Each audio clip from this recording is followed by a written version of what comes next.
For 28 years, I was the walking proof of a sin my mother never committed.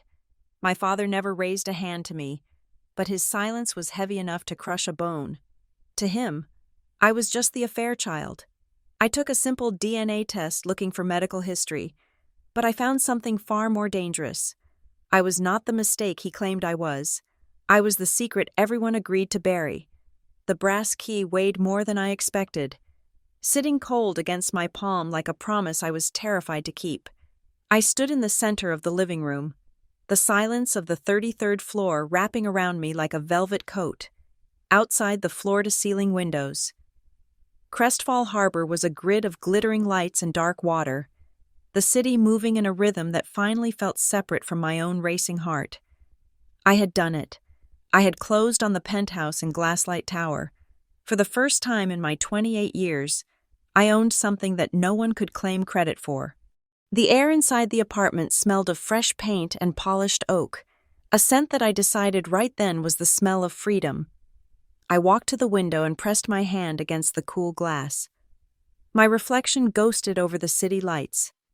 Hazel eyes, sharp jaw, hair pulled back in a severe bun that my mother always said made me look unapproachable. Good. I wanted to be unapproachable. I wanted to be a fortress. Buying this place had not been about luxury. Though the white marble countertops and the smart home integration were certainly nice, it was about boundaries. Physical, undeniable boundaries. For as long as I could remember, my parents had treated my success not as an achievement to be celebrated, but as a natural resource to be mined. When I got my first promotion at Kestrel & Coney Creative, my father had asked if that meant I could finally co-sign a loan for his failing restaurant idea. When I won the devastatingly competitive contract with the City Tourism Board, my mother had suggested I use the bonus to pay off my younger sister's credit card debt. I was not a daughter to them. I was an asset class. But they did not know about Glasslight Tower. They did not know about the 7-figure mortgage I had qualified for on my own, or the address that required a key fob and a security code just to enter the lobby. I turned away from the window and poured myself a glass of wine from the bottle I had brought in my purse. I raised it to the empty room, to Hazel. I whispered, "Long may she reign." I had decided to host a housewarming party that night, but it was going to be a curated event. I invited 3 people. There was Julian, my mentor at the agency who had taught me how to negotiate with sharks without bleeding. Sarah, my best friend from college who knew where all the bodies were buried. And Marcus, a graphic designer I worked with who understood the value of silence. I deliberately did not invite my parents. I deliberately did not invite my sister, Brenna. I wanted one night where the air I breathed did not come with an invoice. When Julian arrived, he whistled low and long as he stepped off the private elevator that opened directly into my foyer. "This is a statement. Hazel," he said, walking into the living room and turning a slow circle. "This is not just a condo. This is a declaration of war against mediocrity. It feels big," I admitted, handing him a glass. "Maybe too big." "It is only too big if you plan on filling it with the wrong people," he said, his eyes sharp behind his glasses. "You kept the guest list short for a reason." I did. Sarah and Marcus arrived 20 minutes later with a bag of Thai takeout and a bottle of expensive scotch. We sat on the floor because my furniture was not scheduled to arrive until Tuesday. Eating pad thai out of cartons and watching the ferries cross the harbor below, it was the most peaceful night of my life. We laughed about office politics and speculated on which local politicians were sleeping together. We talked about art and architecture. We did not talk about debt. We did not talk about family obligations. We did not talk about Brenna's latest crisis or my father's latest scheme. Around midnight, Sarah leaned back against the wall, stretching her legs out on the hardwood. "Have you told them yet?" she asked. The room went quiet. They all knew who she meant. "Not yet," I said, tracing the rim of my glass. "I wanted tonight, just tonight. I will tell them eventually. I just know how it goes.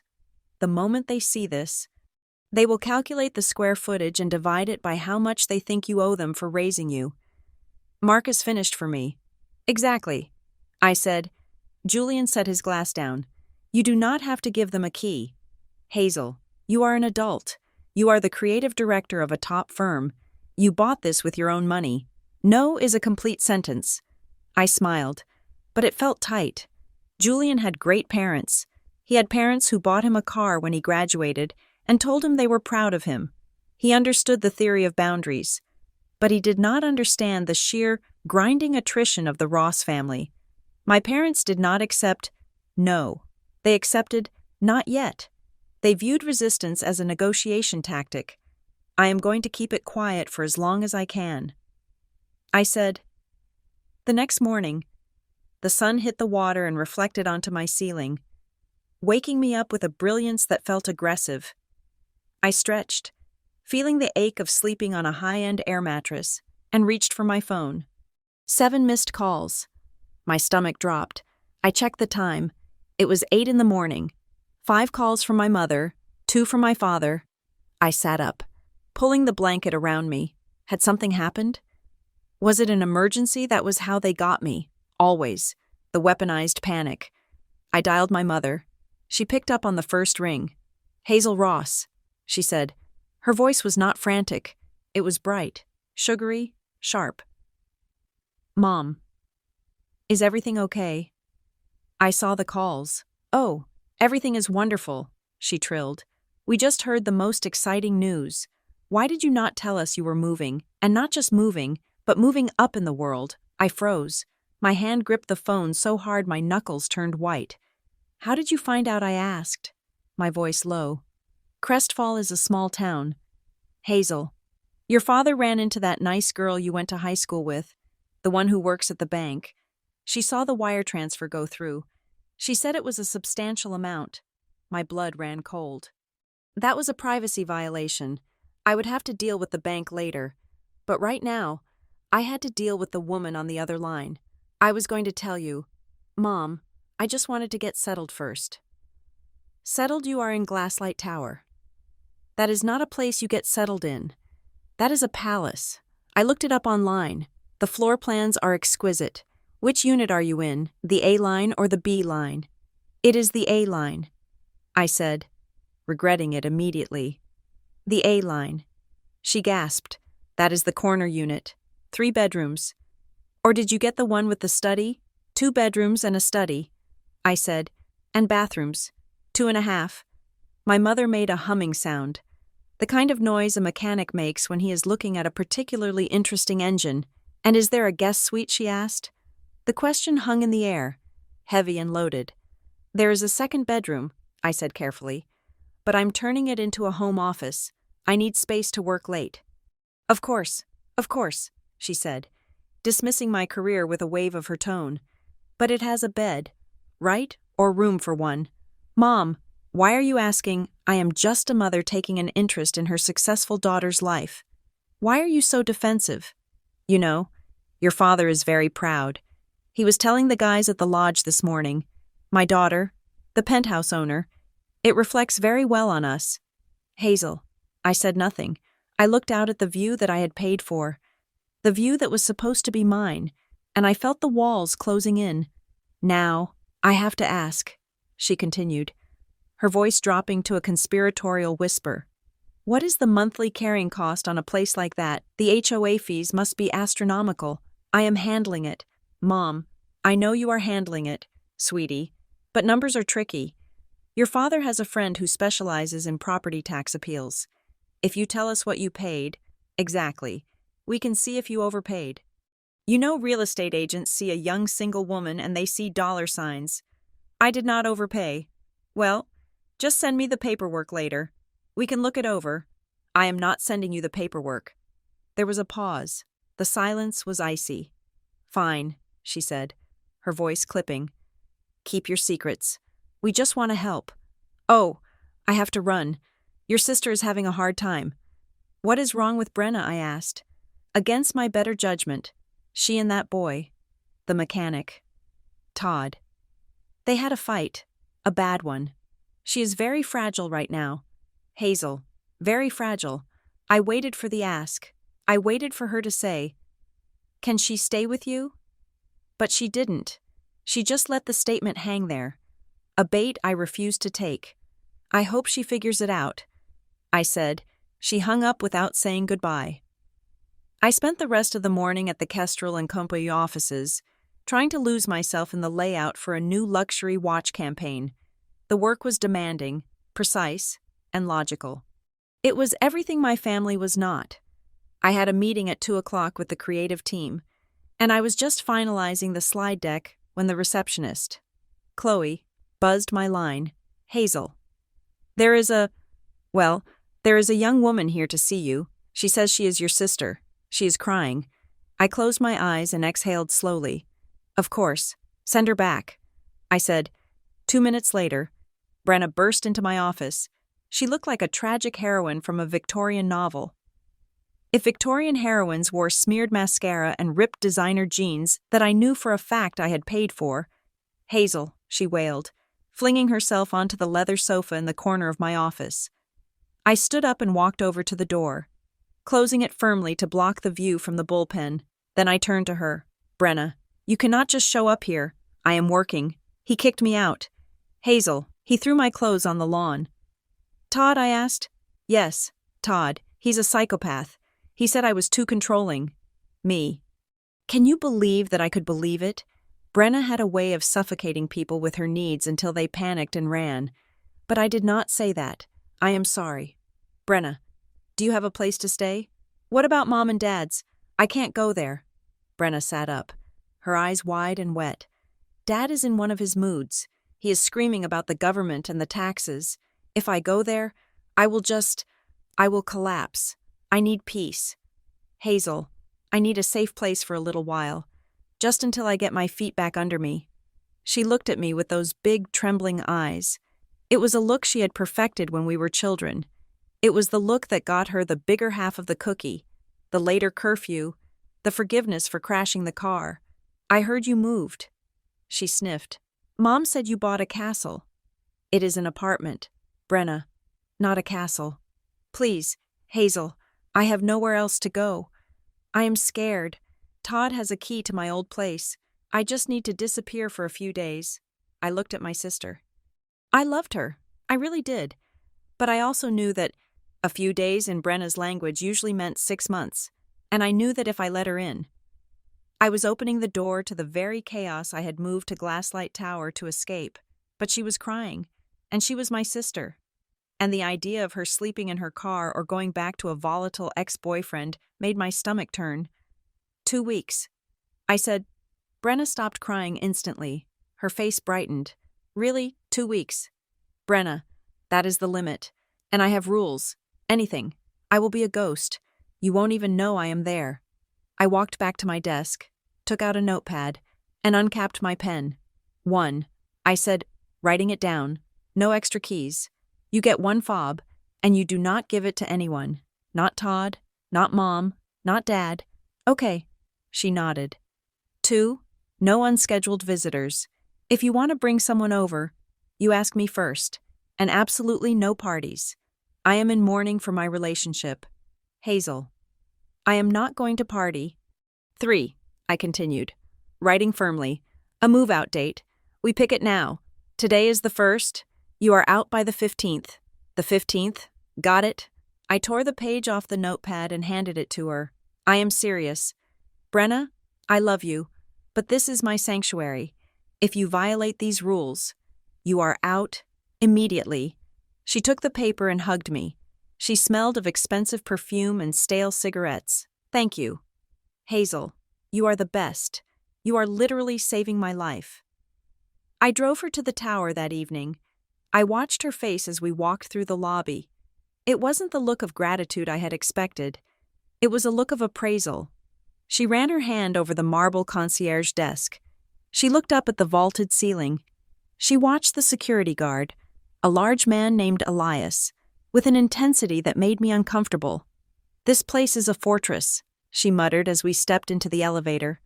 That is the point, I said. When I unlocked the door to the penthouse, Brenna didn't gasp.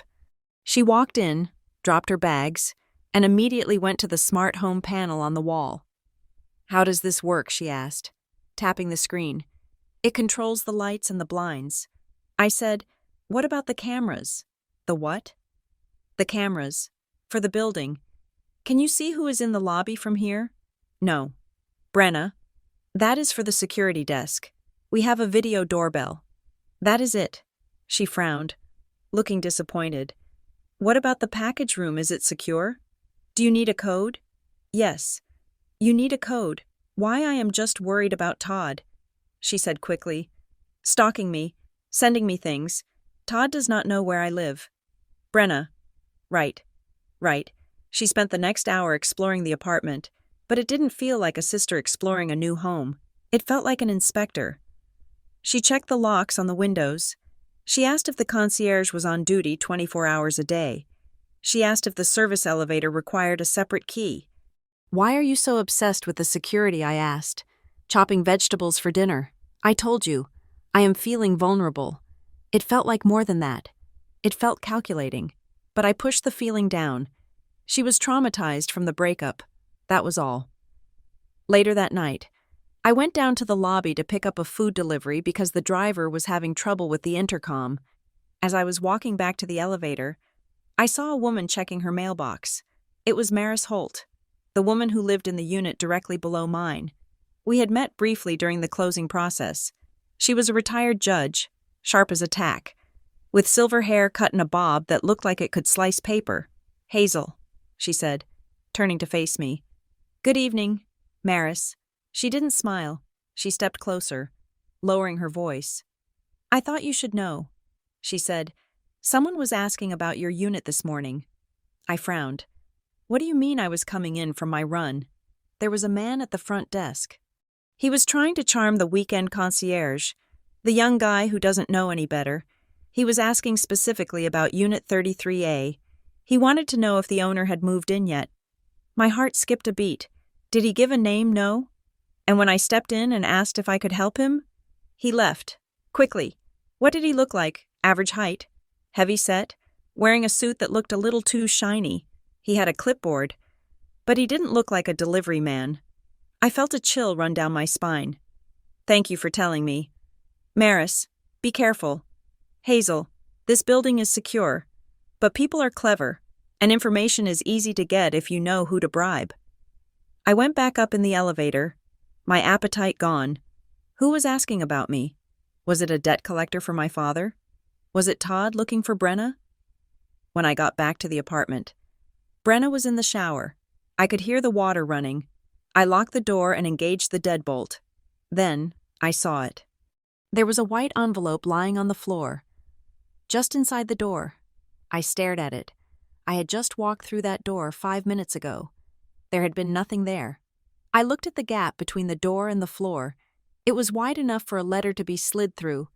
I picked it up. It was heavy, high-quality paper. There was no stamp, no return address, just my name, Hazel, written in block letters in blue ink. My hands were trembling as I tore it open. Inside was a single sheet of lined notebook paper. The handwriting was jagged, hurried. "Family should live together again. Don't make this difficult." There was no signature. I stared at the words until they blurred. Family should live together again. It wasn't a suggestion. It was a threat. I looked toward the guest room where the shower was still running. Brenna. Had she done this? But she had been in the shower, and the note had come from the hallway. Someone had come to my door. Someone had bypassed the concierge, bypassed the elevator codes, walked down the hallway, and slid this under my door while my sister was in the shower and I was in the lobby. I crushed the paper in my fist.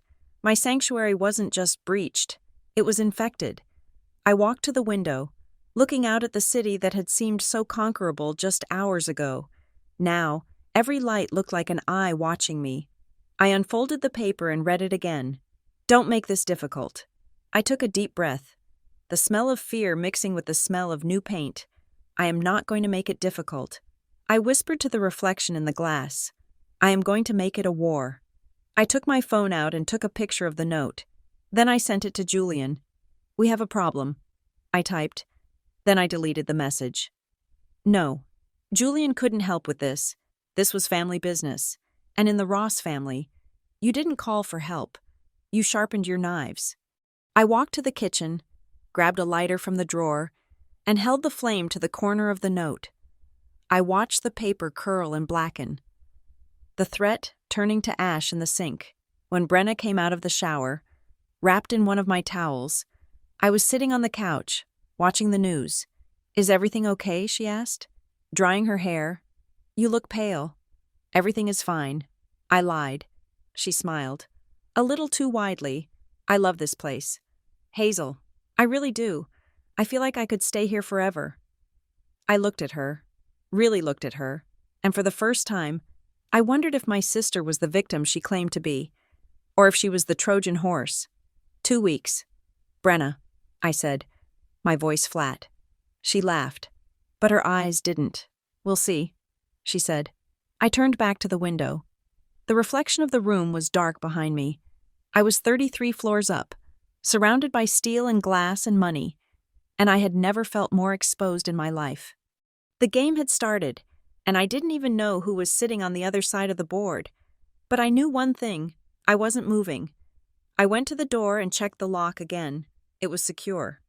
For now. I went to my bedroom and opened the bottom drawer of my nightstand. I reached under the stack of winter sweaters and pulled out the small metal box I kept there. Inside was a canister of pepper spray and a heavy, frantic feeling that I hadn't felt since I lived in my parents' house. I put the pepper spray on the nightstand. Welcome home. Hazel. The next morning, the war of attrition began in earnest. I woke up to the smell of burning toast.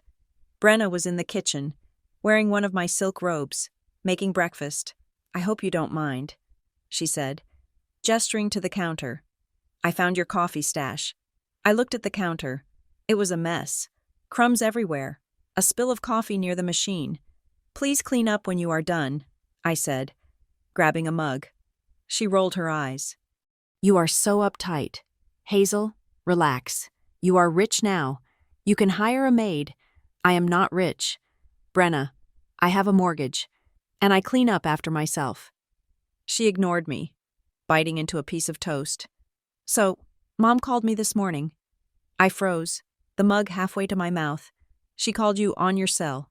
"Yeah, she wanted to know if I was here." "What did you tell her?" Brenna shrugged. "I told her the truth, that I'm staying with my big sister." "Brenna." "What? She is our mother." "Hazel." I can't lie to her. She was worried. She said she had a bad dream about me. I set the mug down. The coffee tasted bitter. "Did you give her the address, Hazel?" "She has Google. She knows you are in Glasslight Tower. She just wanted to know the unit number so she could send you a housewarming gift. And I gave it to her." I felt the blood drain from my face. "You gave her the unit number?" "Yes." "God. Why is that a state secret? She's going to send you flowers or something. You should be grateful."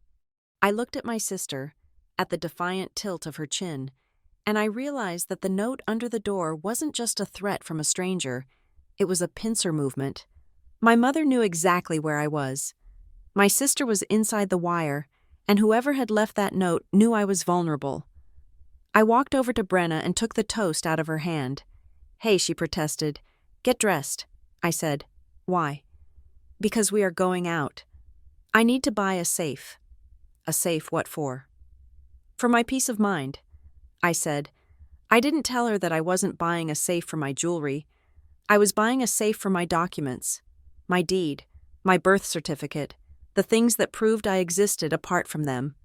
As I walked back to my room to change, my phone buzzed. It was a text from an unknown number. "Nice view from the balcony. Be a shame if you fell." I stared at the screen. The number was local. I typed back, "Who is this?" The response came 3 seconds later. "Your conscience." I blocked the number. My hands were shaking. I walked into the bathroom and splashed cold water on my face. I looked at myself in the mirror. "They want you to break." I told my reflection. "They want you to scream and run back to them so they can say, 'See? She couldn't handle it. She needs us.'" I dried my face with a plush towel. "I will not break." I walked out of the bedroom, dressed in my sharpest blazer and my highest heels. "Brenna, let's go," I commanded. "Where are we going?"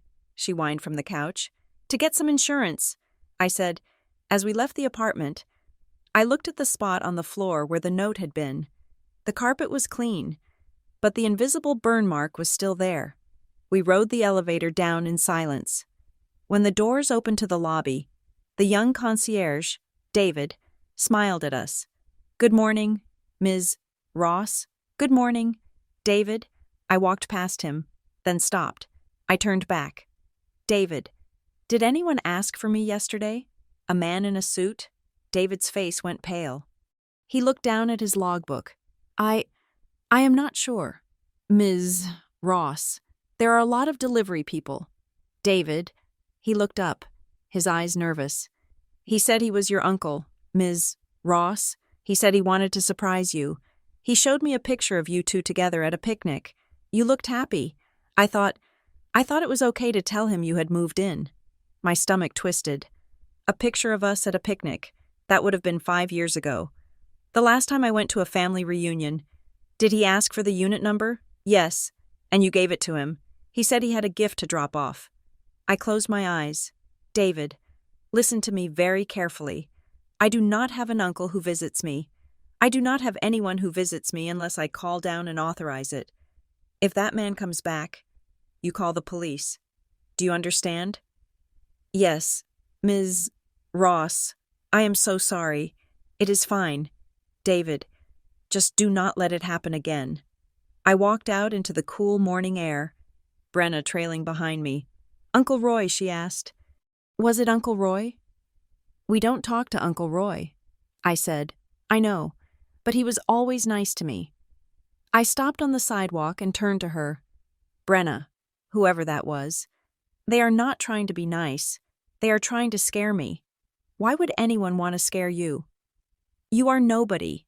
I mean, you are successful, but you aren't famous." That was the question, wasn't it? Why go to this length, unless it wasn't about me, unless it was about what I represented? Escape. If I could leave, if I could succeed without them, then their whole narrative fell apart. The narrative that we needed the family to survive. The narrative that the world was dangerous and only the Ross clan was safe. I hailed a cab.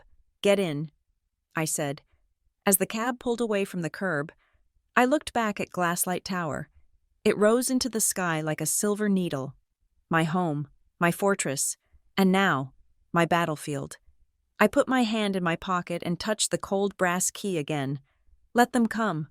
I thought, I have the high ground. But as we merged into traffic, I couldn't shake the feeling that the enemy was already in the elevator, riding up to the 33rd floor, waiting for me to make a mistake, and looking at Brenna, texting furiously on her phone next to me. I wondered if the mistake was sitting right there. "Who are you texting?" I asked. "Just Todd," she said, "telling him to leave me alone." I looked at the reflection in the cab window. She wasn't texting Todd. I could see the contact name at the top of the screen. Mom. I looked away, my heart hardening into a stone in my chest. 2 weeks. I told myself I just had to survive 2 weeks. But deep down, I knew the timeline had already been thrown out the window. The siege had begun. The coffee shop was one of those artisanal places where the menu was written in chalk and the air smelled of roasted beans and pretension. I sat at a small table in the back corner, my hands wrapped around a paper cup that was rapidly losing its heat. I checked my watch for the 3rd time in 5 minutes. It was 2 minutes past 10. I had spent 28 years thinking I knew exactly what was wrong with me. I was the affair child. I was the stain on the family portrait. That was a painful identity, but it was a solid one.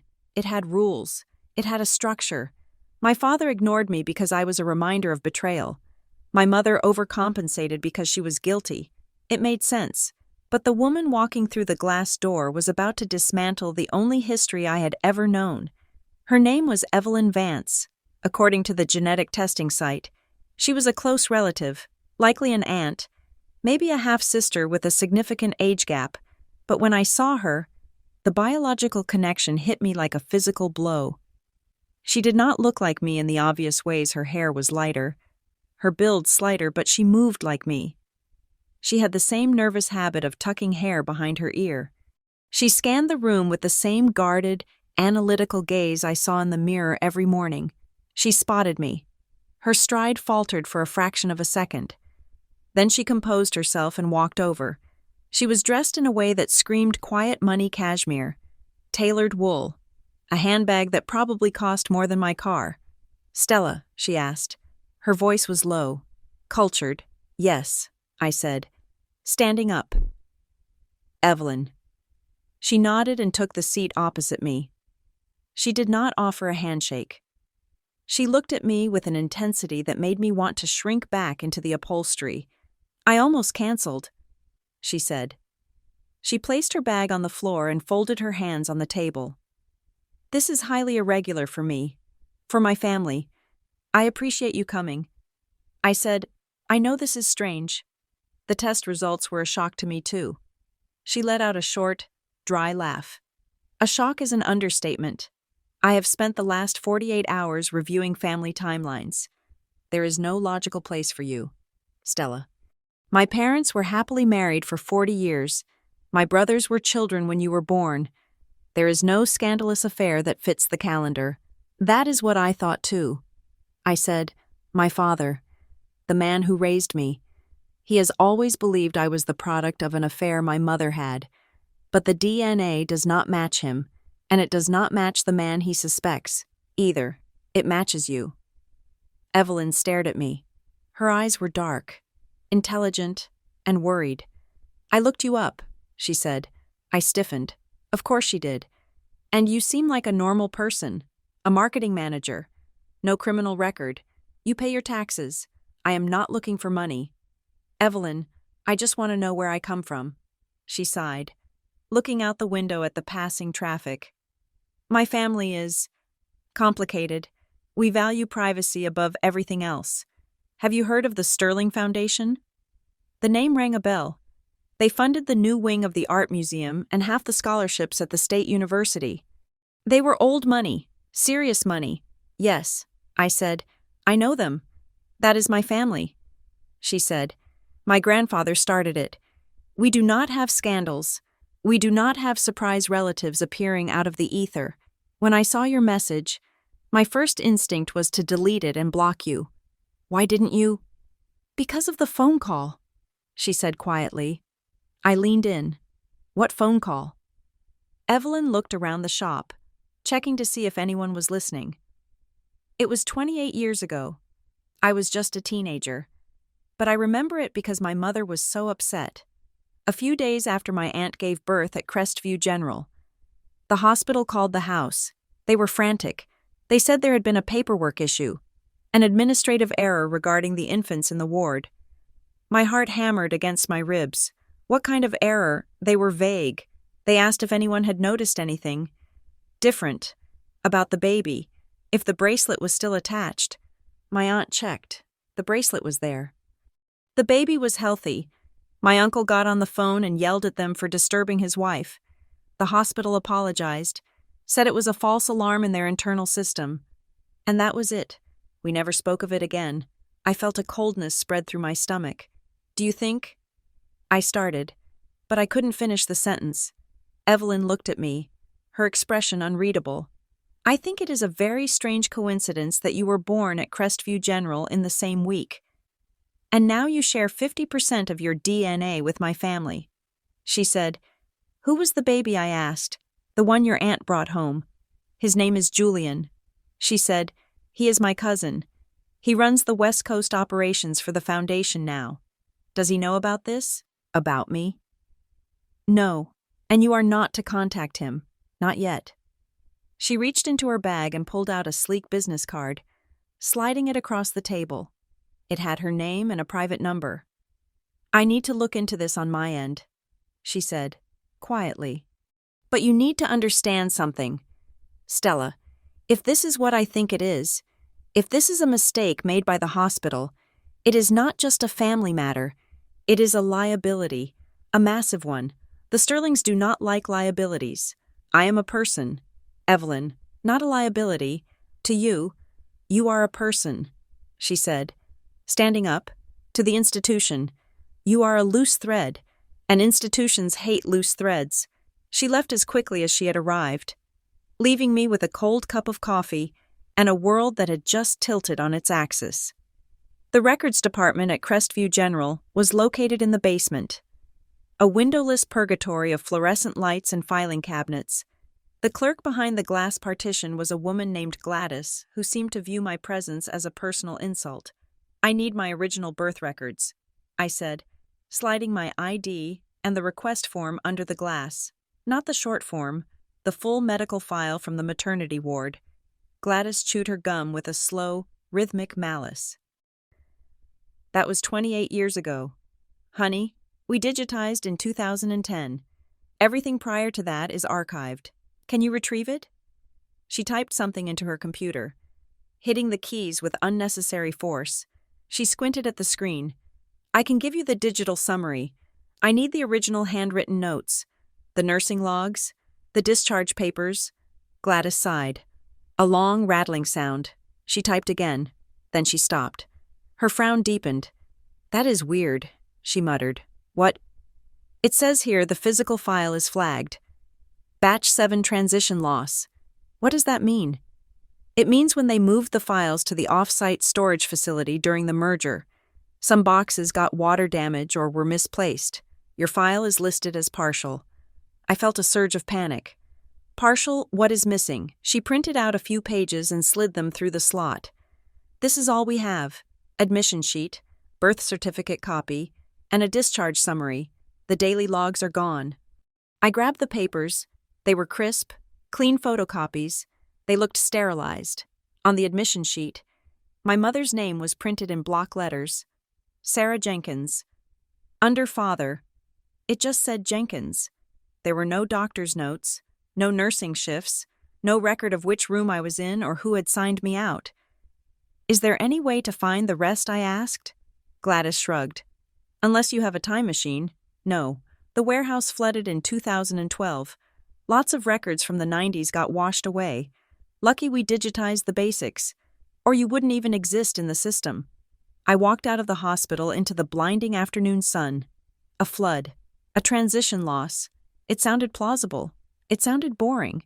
But combined with Evelyn's story about a frantic phone call and a paperwork issue, it sounded like a cover-up. I sat in my car in the parking garage and looked at the thin stack of papers. They told me nothing. They were just bureaucratic tombstones marking the place where the truth should have been. My phone buzzed. It was my mother. "Dinner tonight," she texted. "Your father is making a roast." I stared at the screen. I wanted to scream at her. I wanted to shake her until the truth fell out. But I knew that wouldn't work. I had to be smarter than that. "I will be there." I typed back. The house I grew up in was a 2-story colonial on a quiet street where everyone mowed their lawns on Saturday mornings. It was the picture of suburban stability. Inside, it was a museum of silence. Dinner was a tense affair, as it always was. My father sat at the head of the table, carving the roast beef with surgical precision. He was a tall man, graying at the temples, with a face that seemed permanently set in a grimace of disappointment. He did not look at me. He looked at the meat. "So," he said, placing a slice on my mother's plate. "Have you finished with your little science project?" He meant the DNA test. "Yes," I said, unfolding my napkin. The results came back. My mother froze, her fork halfway to her mouth. She looked at me, her eyes wide and pleading, and my father asked. He didn't sound curious. He sounded smug. "Who is the lucky man? Does he have a name? Or was it just some bartender your mother met in a hazy moment?" "Robert, please," my mother whispered. I put my fork down. The metal clinked against the china. A sharp sound in the quiet room. It wasn't an affair. "Dad," he laughed. A harsh, barking sound. "Don't lie to cover for her. Stella, I have known for 28 years. I did the math. I saw how she acted. You don't have to protect her. I am not protecting her." I said, my voice rising, "I am telling you the facts. The DNA test shows no match to you." He nodded, looking satisfied. "Exactly. But it also shows no match to any of the men you suspected. It doesn't match Mom's side either in the way it should." He frowned. "What are you talking about?" "I match with a family named Sterling. I said, "A family we have never met, a family that had a baby at the same hospital, on the same day." The room went dead silent. The air conditioner hummed in the background. My father looked at me, and for the first time, the smugness vanished, replaced by a cold, hard anger. "What are you implying?" he asked. "I am implying that there was a mistake, a switch, or a mix-up. That is ridiculous," he snapped. "You are grasping at straws. You want a fairy tale ending where you are secretly a princess so you don't have to be the daughter of a cheater." "It is not a fairy tale." I reached into my purse and pulled out the printout of the genetic markers. "Look at it. 50% match to a sibling or aunt in the Sterling line. 0% match to you." He didn't look at the paper. He looked at me with a disgust that made me want to cry. But I refused to give him that satisfaction. "I don't care what a computer says," he said, his voice dropping to a dangerous whisper. "I know what I lived. I know the distance your mother kept from me. I know the guilt she carried. You are the proof of her sin. Do not bring this nonsense into my house. Do not drag our family name through the mud by chasing some rich family that wants nothing to do with you." He stood up, threw his napkin on the table, and walked out of the room. I sat there, shaking. I looked at my mother. She was staring at her plate, tears sliding silently down her cheeks. "Mom," I said gently, "you have to talk to me." She shook her head. "He won't listen. Stella, he never listens. I don't care about him right now. I care about you. What happened at the hospital?" She looked up, and I saw a fear in her eyes that I had never understood before. "It was complicated," she whispered. "What does that mean?" "I had preeclampsia. You know that. I was on so much medication, magnesium, painkillers. I was in a fog for 3 days. I didn't see you for the first 24 hours. They said you needed to be in the nursery for observation, and then they brought you to me." But she hesitated, her hands twisting in her lap. "But what?" "You looked different," she said, her voice barely audible. "Just different. I can't explain it. But when I asked the nurse, she laughed at me. She said all babies look the same. She said I was hallucinating from the drugs. Did you sign anything?" She nodded, looking ashamed. "A man came in, an administrator. He had a stack of papers. He said they were standard liability releases and insurance forms. He said if I didn't sign them immediately, the insurance wouldn't cover the NICU stay. I was scared. Stella, we didn't have money. I was afraid they would take you away if I couldn't pay. So I signed. Did you read them?" I tried. But the words were swimming. I just signed where he pointed. I reached across the table and took her hand. Her skin was cold. "Mom, I think they switched me. I think I am not your biological daughter, and I think they knew it." She pulled her hand away, covering her mouth. "No," she sobbed. "No, you are mine. I raised you. You are mine. I am yours." I said firmly, "You are my mother. Nothing changes that. But we were lied to, both of us. Dad treated you like a cheater for 3 decades because of a mistake a hospital made. Don't you want to clear your name?" She looked at the empty doorway where my father had disappeared. "He prefers the lie. Stella, it gives him power. If he admits he was wrong, he has to admit he was cruel for no reason. He will never do that." The lawyer's office was in a strip mall, sandwiched between a dry cleaner and a payday loan place. Not exactly the high-powered legal defense I saw in movies, but Arthur Miller, no relation to the playwright, was the only specialist in medical record disputes I could afford. He was a heavy man with a coffee-stained tie and a desk buried under mountains of paper. He listened to my story without interrupting, taking notes on a yellow legal pad. When I finished, he sat back and clasped his hands behind his head. "Okay," he said, "here's the reality. You are climbing Mount Everest in flip-flops." "That bad?" I asked. "Worse. You are going up against a hospital system and, if your DNA hunch is right, a major philanthropic dynasty. The hospital will claim the records are lost. They will claim the DNA test is inadmissible without a chain of custody. They will bury us in motions until you run out of money. But I have proof. The DNA, the missing records. You have anomalies." Arthur corrected. You don't have proof. Proof is a document. Proof is a witness. Right now, you have a coincidence and a sanitized file. So what do? We file a request for a subpoena of the internal communication logs from the hospital regarding the transition loss. We try to find the nurses who were on duty that week. It will cost $5,000 just to get the ball rolling, and it will take months, maybe years. I don't have years. Arthur, my life is on hold. Justice is slow. Stella, especially when you are asking rich people to admit they made a mistake. I wrote him a check for the retainer. It was half my savings. I walked out of his office feeling lighter and heavier at the same time. I had started the fight, but I had no idea if I could win it. 2 days later, I received a phone call at work. The number was blocked. Ms. Jenkins, a male voice asked. Smooth, professional, speaking. My name is Marcus Thorne. I represent the Sterling family interests. I stepped out of my cubicle and walked into the fire stairwell. The concrete walls were cold. How did you get my number? We have mutual acquaintances, he said, dodging the question. Evelyn mentioned she met with you. Is she okay? She is fine. She is concerned. However, that you might be getting bad advice. I haven't taken any advice yet. Mr. Thorne, I am just looking for the truth. The truth is a malleable concept. Ms. Jenkins, look, the family understands that this situation is distressing for you. We would like to offer some assistance. Assistance, we are prepared to offer a one-time grant, a substantial sum, to help you with your housing, your career, perhaps some travel.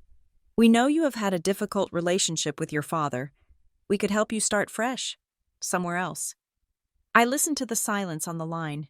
He wasn't offering help. He was offering a payoff. And what do I have to do in exchange for this grant, I asked. Nothing strenuous. Just sign a standard non-disclosure agreement regarding any private medical information or genetic data involving the Sterling family. And of course, agree to cease any further inquiries into the hospital records. We want everyone to be able to move on. I leaned against the railing, feeling a hot anger rise in my chest. They thought I was a problem to be solved with a checkbook.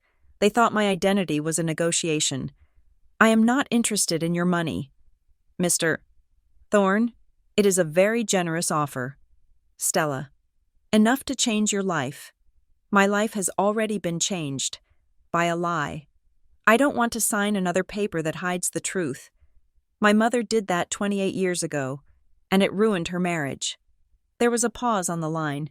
The temperature seemed to drop. We would prefer to handle this amicably, Marcus said. His voice had lost its warmth. It was now flat, hard. So would I. I said, but amicable doesn't mean silent. I want to know who I am. You are walking down a very difficult road. Ms. Jenkins, the hospital has sovereign immunity limits. The statute of limitations on medical malpractice has long expired. You have no legal standing. All you have is a story that no one wants to hear. Then I will make them hear it. I hung up. My hands were shaking. I sat on the stairs for a long time, breathing in the smell of dust and concrete. They were scared. You don't offer a substantial sum to a stranger unless you are terrified of what she might say. I texted Evelyn. They called me. Thorne. He offered me money to shut up. I watched the 3 little dots appear and disappear for a full minute. Finally, her response came through. I told you. They are closing ranks. Be careful. Stella, if you push this, they won't just deny it, they'll rewrite you. They will make you look like a gold digger, a stalker, a crazy person. They have the press on speed dial. I looked at the message. Rewriting me. My father had rewritten me as the affair child. The hospital had rewritten me as a liability. Now the Sterlings wanted to rewrite me as a nuisance. I stood up and opened the door back to the office floor. The noise of phones ringing and people typing washed over me. I was done being written. I went back to my desk and opened a new browser window. I typed in the name of the fertility clinic that had been mentioned in the footnotes of the hospital transfer logs, a place that had closed down 15 years ago. If the front door was locked, I would go through the window. If the window was barred, I would break the wall. I wasn't the affair child anymore. I was the evidence. And evidence has a way of surfacing, no matter how deep you bury it. The clinical envelope from GeneSure Diagnostics was not festive. It was a stark, white rectangle that sat on my kitchen counter like a judge's gavel waiting to fall. I had paid $600 for this test, bypassing the consumer kits for a medically binding chain of custody collection. I had let a phlebotomist scrape the inside of my cheek until it was raw, just to be sure, just to remove the last 1% of doubt that my father, Robert Jenkins, could cling to. I slit the envelope open with a steak knife. The sound of tearing paper was the only noise in my apartment. I pulled out the results. The language was dry, scientific, and absolute. Probability of paternity 0%. Maternal lineage. Confirmed Sarah Jenkins. Sibling match. Confirmed 99.9% probability of half-sibling or avuncular relationship to subject B. Evelyn Vance/Sterling Line. It was done. Science had spoken. I was not my father's daughter, and I was definitely connected to the Sterlings. I felt a strange hollowness. I had expected vindication. I had expected to feel a surge of triumph that I could finally throw in my father's face. Instead, I just felt unmoored. If Robert Jenkins wasn't my father, then his cruelty over the last 28 years wasn't a punishment for my existence. It was just cruelty. He had hated me not because I was a symbol of betrayal, but because I was a stranger he was forced to feed. I put the paper down and went to the closet where I kept the box. The box was a cardboard archive of my mother's chaotic filing system. I had stolen it during my last visit, slipping it into my tote bag while she was making tea. I needed to understand the timeline. If the DNA said I was a Sterling, how did I end up in Sarah Jenkins' arms? I sat on the floor, surrounded by receipts from 1998 and warranty cards for appliances that had died a decade ago. My mother saved everything and nothing. I sifted through a stack of medical bills. Most were for standard things, pediatric checkups, my broken arm in 3rd grade, dental cleanings. But near the bottom, stuck to the back of an electric bill with a rusty paperclip, was a thin pink sheet of carbon paper. It was a billing statement. Horizon Fertility Center.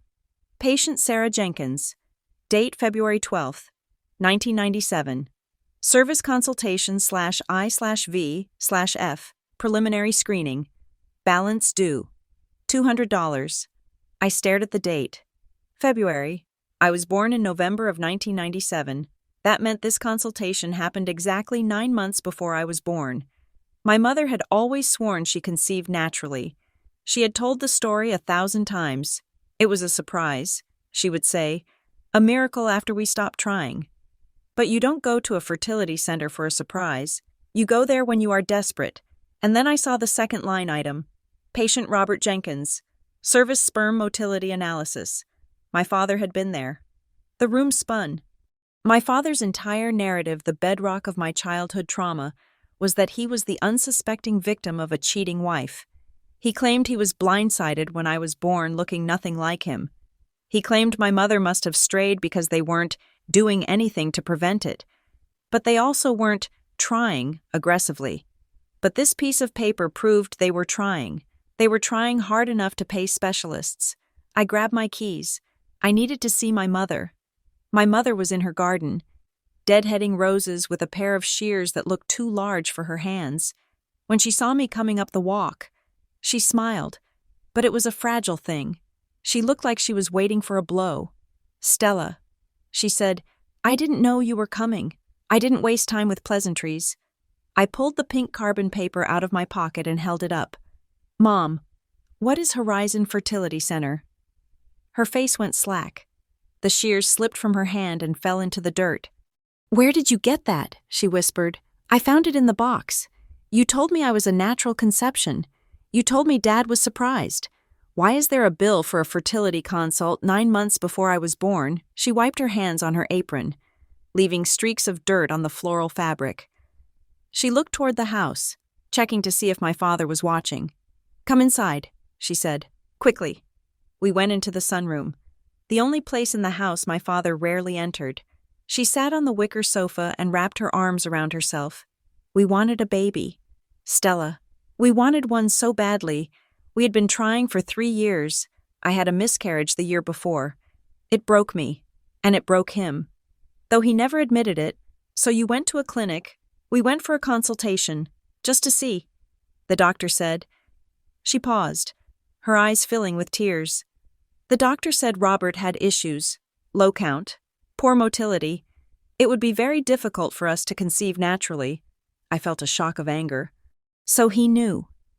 He knew he couldn't have kids easily. He knew it was unlikely, but he refused to believe it. He said the doctor was a quack. He stormed out. We never went back. Never, never, I swear. Stella, we didn't have the money for treatments. It was thousands of dollars. We just went home. And then, a month later, I missed my period. I thought it was a miracle. Robert thought, well, you know what he thought. He thought you slept with someone else because the doctor told him he was sterile, essentially. He thought the timing was too convenient. He thought I went out and fixed the problem with another man. But you didn't. No, I loved him. I have always been faithful. I looked at the bill again. It showed a charge for screening, but there was a code next to it. Ref-XT. Mom, do you remember signing anything at the clinic? Any transfer papers? No. We just filled out the intake forms. Why? Because this code means referral external. It usually means they sent your file somewhere else. I don't know. Stella, it was a chaotic time. That clinic closed down a year later. There was some kind of scandal. A scandal, I think so. It was in the papers. Bankruptcy or fraud. I didn't pay attention. I was just trying to keep your father from leaving me. I looked at my mother, a woman who had spent her life shrinking to fit into the small space my father allowed her. She wasn't lying. She was just uninformed. She had been a passenger in her own medical history. I am going to find out what happened. Mom, be careful, she said, grabbing my wrist. Your father. He is in a dark place. He feels like he is losing control. He lost control the day he decided to lie to me. I said, Horizon Fertility was long gone. The address on the bill was now a yoga studio, but the internet never forgets. I spent 3 nights trawling through archived news forums and defunct message boards from the late 90s. I found a thread on a legal forum discussing a class action lawsuit against Horizon that had been settled out of court in 2001.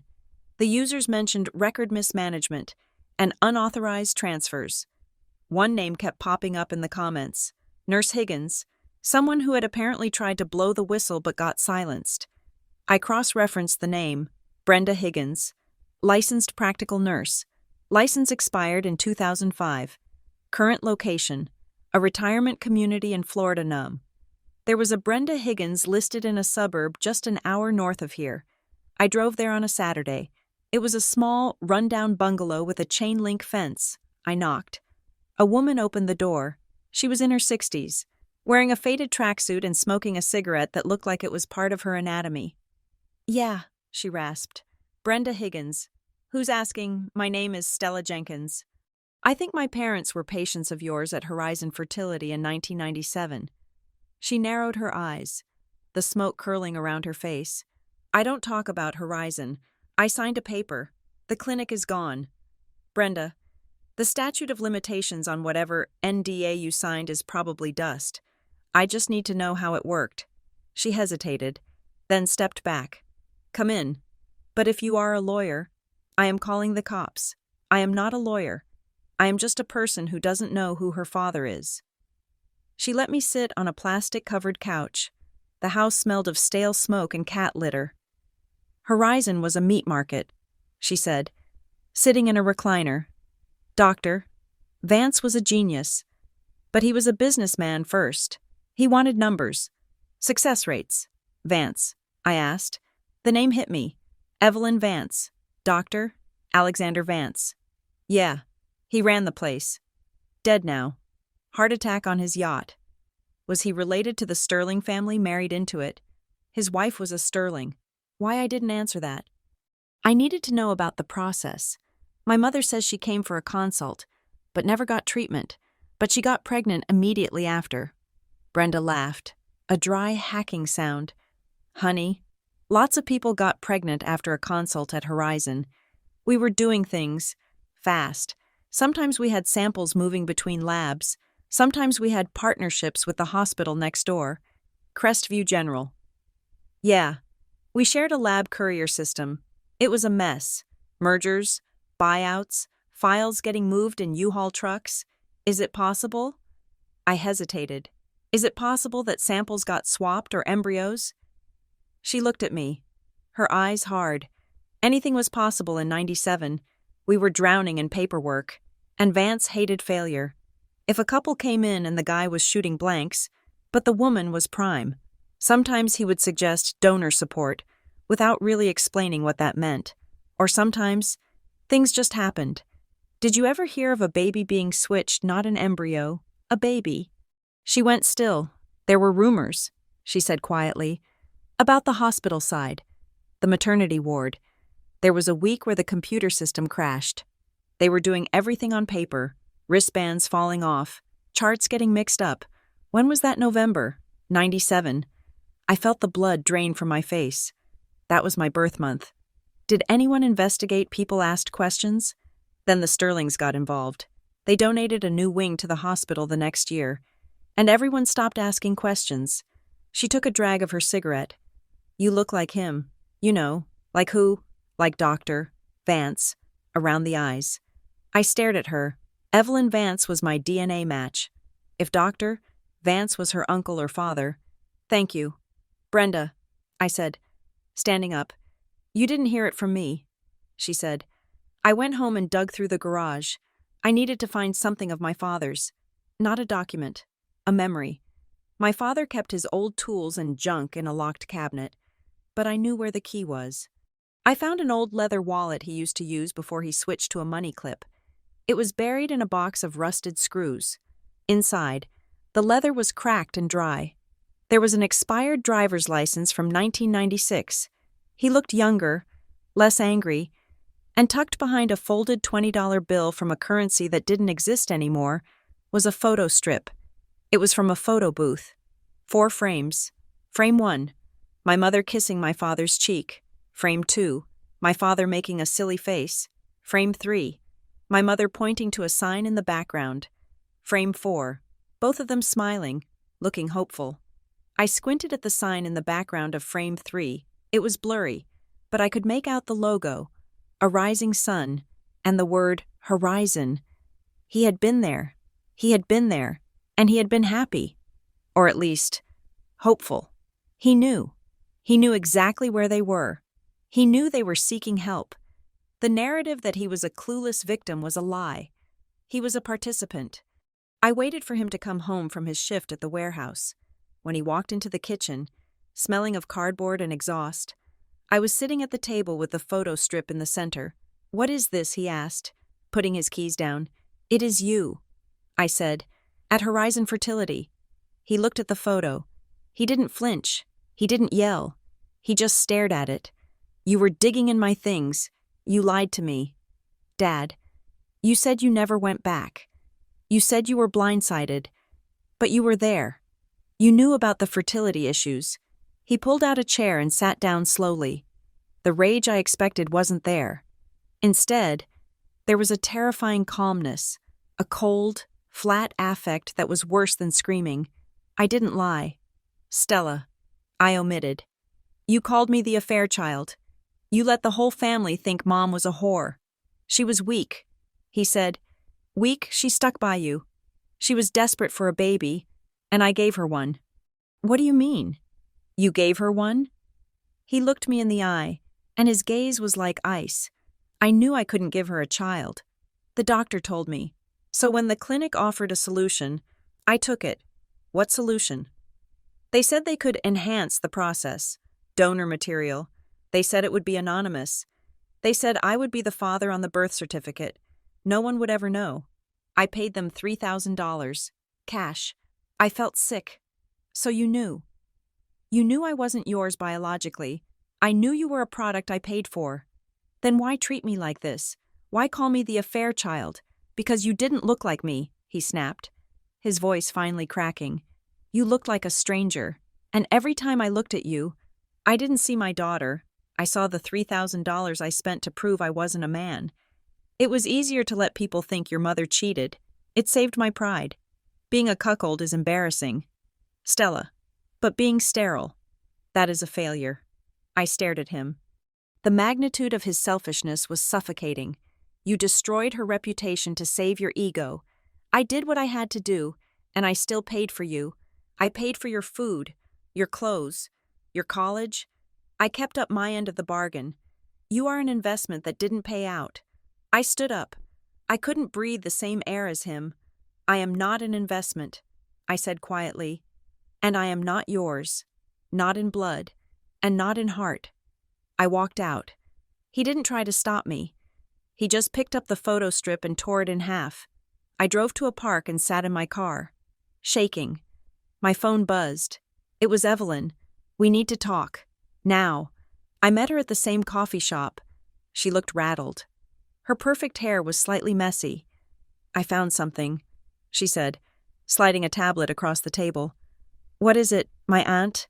The one who gave birth the same week as your mother passed away 5 years ago. But I found her old journals in the attic. And she wrote about the hospital. She wrote about a mix-up. What kind of mix-up? She said the nurses brought her the wrong baby. A baby with a birthmark on its heel.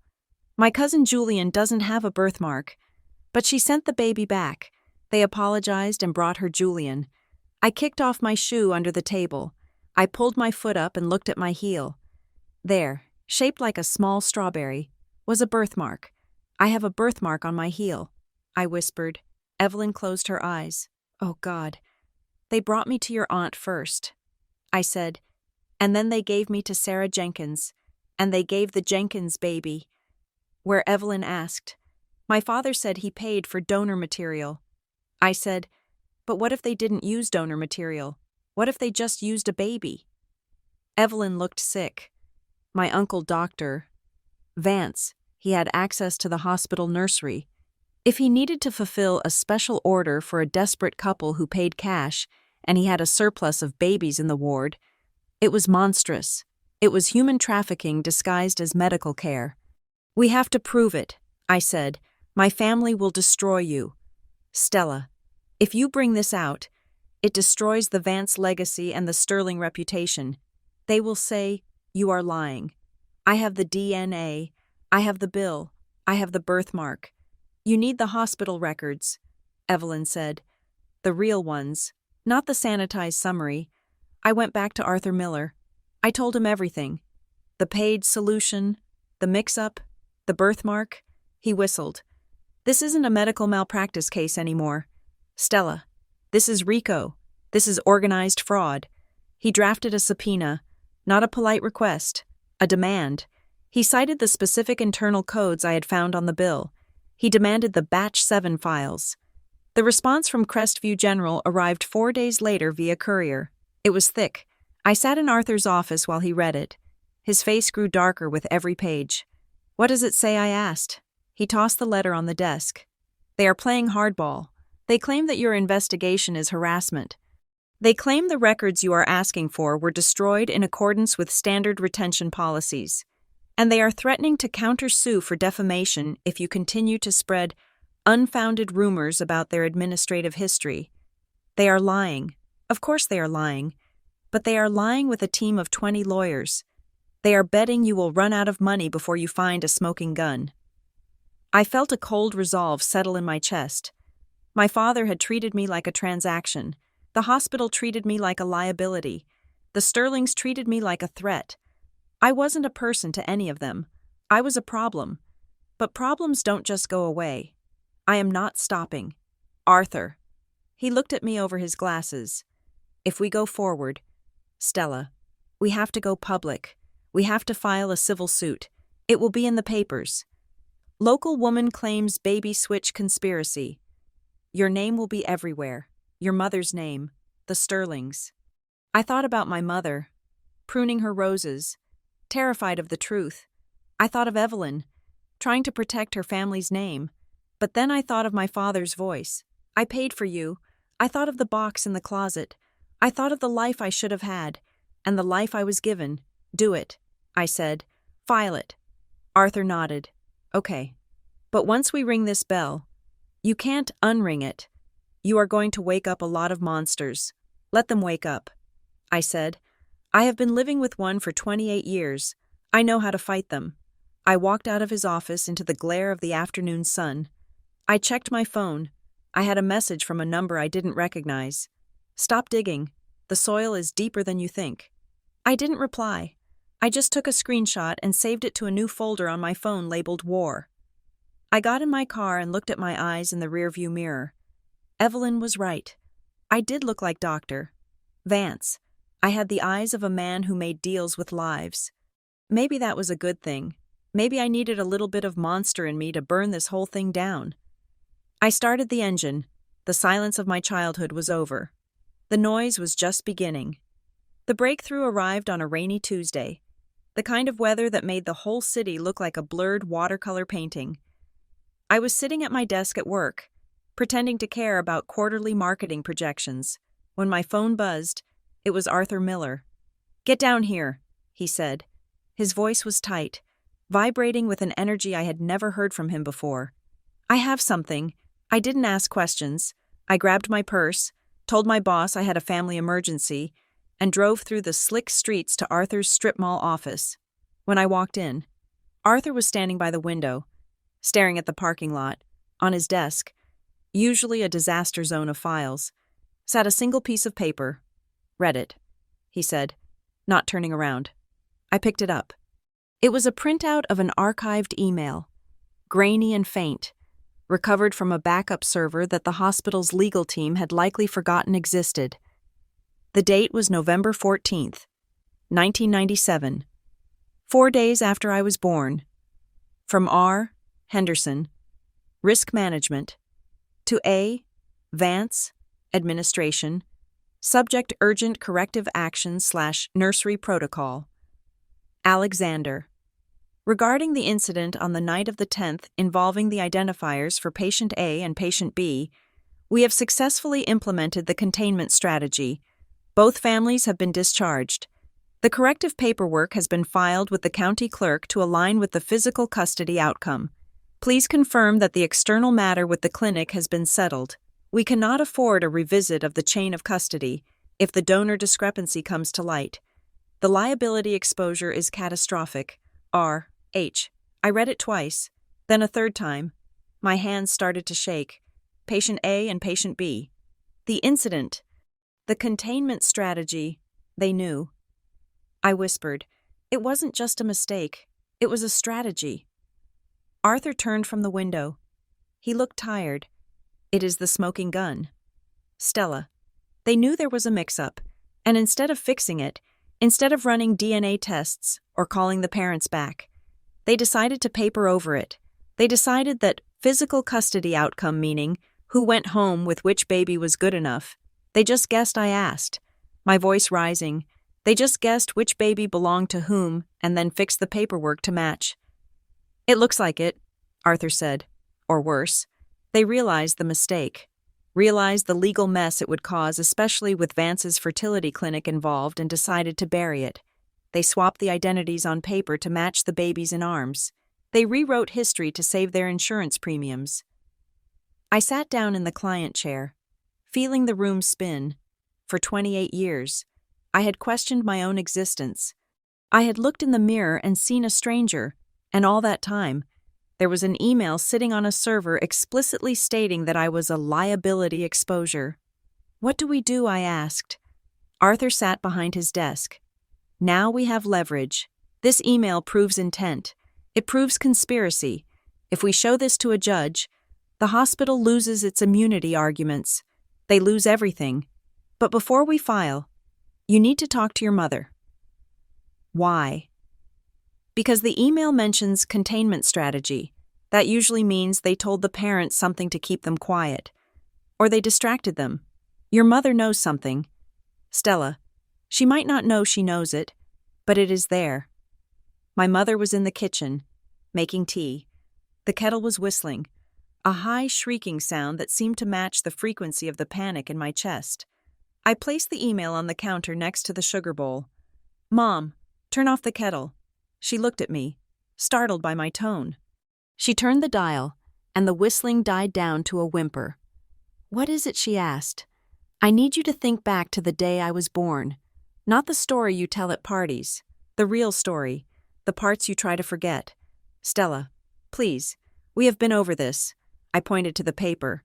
"This is an email from the hospital administrator, written 4 days after I was born. It says they implemented a containment strategy regarding 2 babies, patient A and patient B."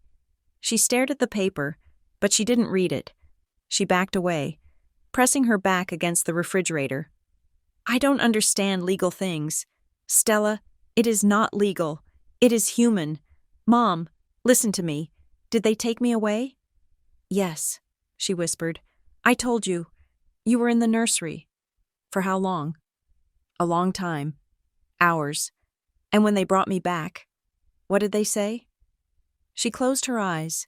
Her face crumpled, the years of denial melting away to reveal a frightened young woman. "They said there was a delay with the tests," she said, her voice trembling. "They said you had been cold. That is why you were wrapped so tightly. You were swaddled up to your chin. I couldn't see your body, just your face. Did you try to unwrap me?" I tried. But the nurse, she was so stern. She put her hand on my arm. She said, "Let her rest, Mrs. Jenkins. She needs to stabilize." She watched me. "Stella." She stood by the bed and watched me hold you. She didn't leave until I fell asleep. And the papers, the ones you signed, they brought them in right then, while I was holding you, while I was drugged and exhausted, and just so happy to finally have my baby. They said, "Sign here to confirm receipt of infant." Receipt of infant. Like I was a package. Mom, did you ever feel like I wasn't the baby you gave birth to? She opened her eyes and looked at me. The tears were flowing freely now. Every day. She choked out. "Every single day. You didn't smell right. You know how a mother knows the smell of her own child?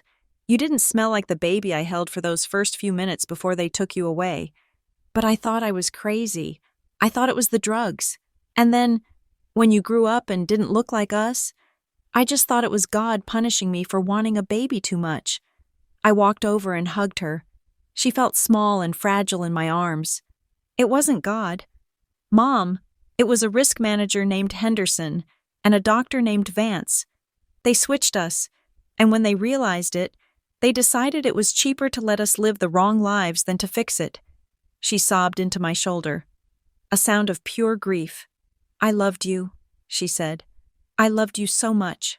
I know." I said, "You are the only real parent I have ever had." The next day, I received a call from a number I didn't recognize. "Ms. Jenkins," the voice said. It was smooth, cultured, and male. "This is Grant Sterling." The name stopped me in my tracks. Grant Sterling, the patriarch. The man whose name was on the library, the stadium, the hospital wing. "Mr. Sterling," I said, keeping my voice steady. "To what do I owe the pleasure I understand you have been speaking with some of our associates? I think it is time we spoke directly. No lawyers, no intermediaries, just family. Family." The word tasted like ash coming from him. "I am free this afternoon," I said. "I met him at the City Club, a place where the waiters wore white gloves and the silence cost $5,000 a year in membership fees. He was sitting in a leather armchair by the fireplace, looking exactly like his pictures in the society pages. Silver hair, impeccable suit, eyes that were sharp and cold. He didn't stand up when I approached. He gestured to the chair opposite him. "Stella," he said, "you look like my brother." I sat down. "Doctor? Vance." "Yes. Alexander. You have his chin, and his stubbornness. Apparently, I am not trying to be stubborn. Mr. Sterling, I am trying to be accurate." He smiled, but it didn't reach his eyes. Accuracy is a noble goal, but stability is a necessary one. You have caused quite a stir. Stella, digging up old graves, bothering retired nurses. I found the email. "Mr. Sterling, the one about the containment strategy." His expression didn't change, but the air around him seemed to freeze. "Ah, Yes, risk management can be very clinical in their language. It was a different time. Standards were different. Stealing babies was acceptable in 1997. He leaned forward, steepling his fingers. No one stole anything. There was a chaotic situation. Decisions were made to protect the children, to ensure everyone had a home. You were placed with a loving family. You were raised well. You are educated, successful. I was raised by a man who hated me because he thought I was a bastard. I was raised in a house filled with silence and shame. You call that protection? We cannot fix the past. Stella, we can only manage the future. He reached into his jacket pocket and pulled out a checkbook. He placed it on the table. My family believes in supporting its own, even the unexpected additions. We are prepared to offer you a trust, a monthly stipend, enough to ensure you never have to work again, enough to move to Europe, Asia, anywhere you like, and the condition, he uncapped a fountain pen, that you drop the lawsuit, that you sign a statement acknowledging that the DNA results were inconclusive, and that you change your name, legally. I stared at the pen. It was gold. It probably cost more than my car. You want to buy me out of existence. I want to give you freedom. You are young. Why spend the next 10 years fighting a war you cannot win, even if you prove the switch? What do you get? A broken family, a destroyed reputation. Money is the only tangible justice in this world. I looked at his face. He truly believed he was being generous. He viewed me as a spilled glass of wine, something to be cleaned up, paid for, and forgotten. I am not a stain. Mr. Sterling, I didn't say you were, but you are treating me like one. I stood up. I don't want your money. I don't want your stipend. And I certainly don't want your name. I just want the truth to be on the record. I want an acknowledgement. Acknowledgement is an admission of liability. He said coldly, "That will never happen." "Then I guess we will see you in court." I walked away. My legs were shaking, but my head was high. As I reached the door, I looked back. He was already on his phone, his face hard and angry. The benevolent patriarch mask had slipped. I had refused the bribe. Now came the stick. The stick arrived 2 days later. But it didn't hit me. It hit my father. I was at my apartment when my father called. He never called. "Stella," he said. His voice was breathless, panicked. "You need to come over. Now." I drove to the house, my heart racing. Had they hurt him? Had they threatened my mother? When I walked into the living room, my father was pacing. He was sweating. On the coffee table sat a small velvet box. "What is going on?" I asked. He stopped pacing and looked at me. His eyes were wide, darting around the room as if he expected the walls to have ears. "We need to stop this. Stella, this lawsuit, this investigation, it has to stop. Why did someone threaten you?" "No. No threats. Just clarity. I have been thinking about us, about the family." He picked up the velvet box and thrust it toward me. "Here, take this." I opened it. Inside was an antique diamond ring. I recognized it. It was his grandmother's engagement ring, the one he had sworn would never leave the family vault. The one he had told me, explicitly, when I was 16, that I would never wear because I wasn't really a Jenkins. "Dad, what is this?" "It is yours. It is a family heirloom. I want you to have it. I want you to know that you are my daughter. Regardless of biology, we are family. Stella, blood doesn't matter." I looked at him. This was the man who had called me the affair child for 28 years. The man who had refused to walk me down the aisle if I ever got married. The man who had charged me rent the day I turned 18. And now, suddenly, blood didn't matter. "Who talked to you?" I asked quietly. "No one. I had a change of heart. I don't want you dragging our name through the mud. I don't want people looking into our finances." "Your finances. You work at a warehouse. Dad, what finances?" He wiped sweat from his upper lip. "I have debts. Old debts. Things I did to keep us afloat. If they start digging..." "Stella, if the lawyers start subpoenaing my bank records..." He grabbed my shoulders. His grip was desperate. They know things. They sent me a letter. They know about the loan sharks in '98. They know about the disability fraud in 2004. They said they would bury me. They said I would go to prison. Unless you stop. I pulled away from him. Who sent the letter? He didn't answer. He just collapsed onto the sofa, burying his face in his hands. Please, Stella, take the ring. Sell it. It is worth $10,000. Just drop the case. Let it go. I am begging you. I looked at the ring, then at the broken man on the couch. It wasn't a peace offering. It was a ransom payment. The Sterlings or the hospital had dug into his past. They had found his skeletons, and they were using him as a weapon against me.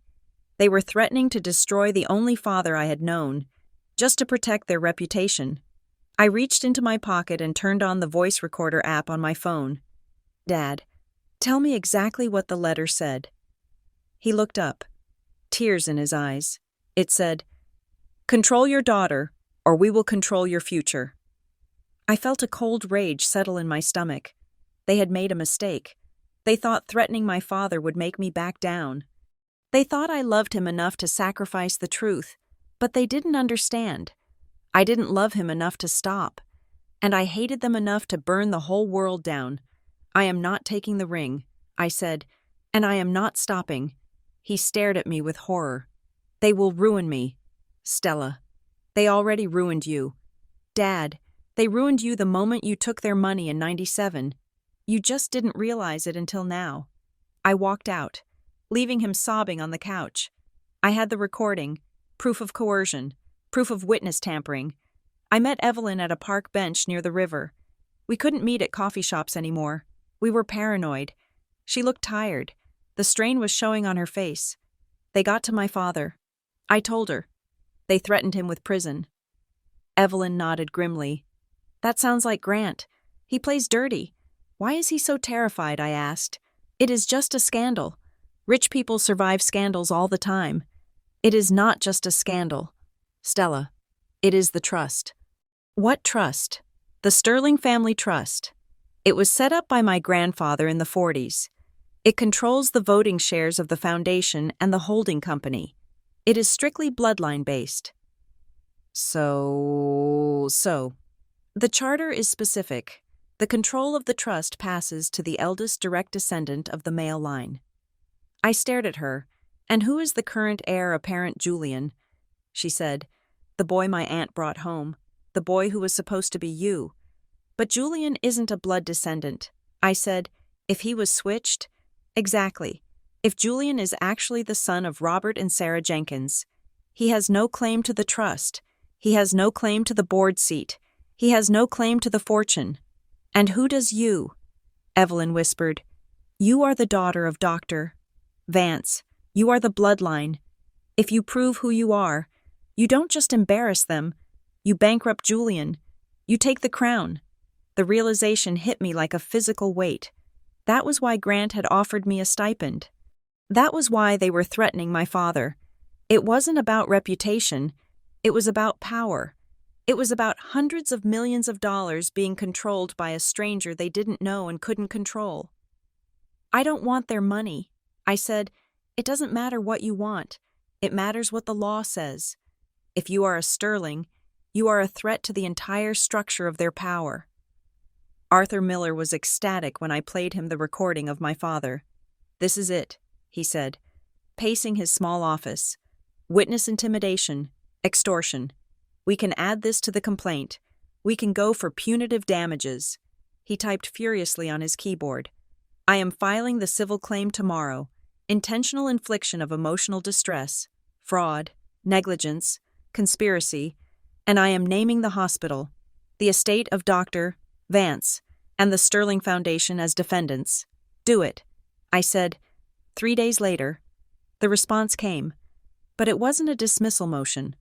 It was a letter on thick, creamy stationery from a law firm that charged $2,000 an hour. Dear Ms. Jenkins, our clients deny all allegations. However, in the interest of avoiding a protracted and public dispute that would be damaging to all parties, we propose a confidential mediation session to discuss a settlement structure. They are blinking. Arthur said, grinning. They are scared of a jury. They want to settle. A settlement meant money. It meant a non-disclosure agreement. It meant I would walk away with a heavy bank account. But the world would never know the truth. The email would be buried. The containment strategy would remain a secret. But it also meant safety. It meant my father wouldn't go to prison. It meant my mother could stop crying. It meant I could buy a house, disappear, and start a new life where I wasn't the affair child or the liability. I went home and sat on my balcony. The city lights were blinking below me. I stood at a crossroads. One path was easy. Take the money, sign the paper, let the lie become the official history. The other path was hard. Refuse the settlement. Go to court.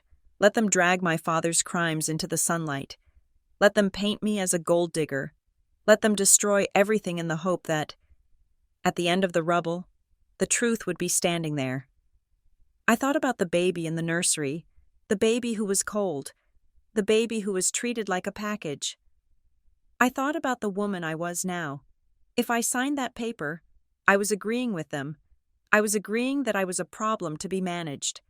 I picked up my phone and called Arthur. Tell them we will meet. I said, good. Arthur said, we will see what their number is. No, Arthur, you misunderstand. We will meet so I can look them in the eye. But I'm not signing anything that keeps this quiet. If they want to settle, they have to admit what they did, publicly. Stella, Arthur warned, that is a deal breaker. They will never agree to that. Then we go to trial. I hung up. The wind was cold on my face.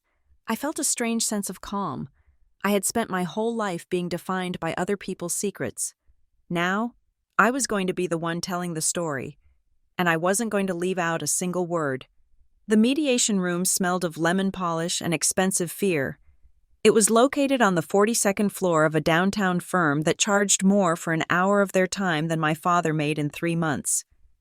The table was a slab of mahogany so long it felt like a runway, and sitting on the opposite side were 3 people who looked like they had been manufactured in a factory that specialized in non-threatening condescension.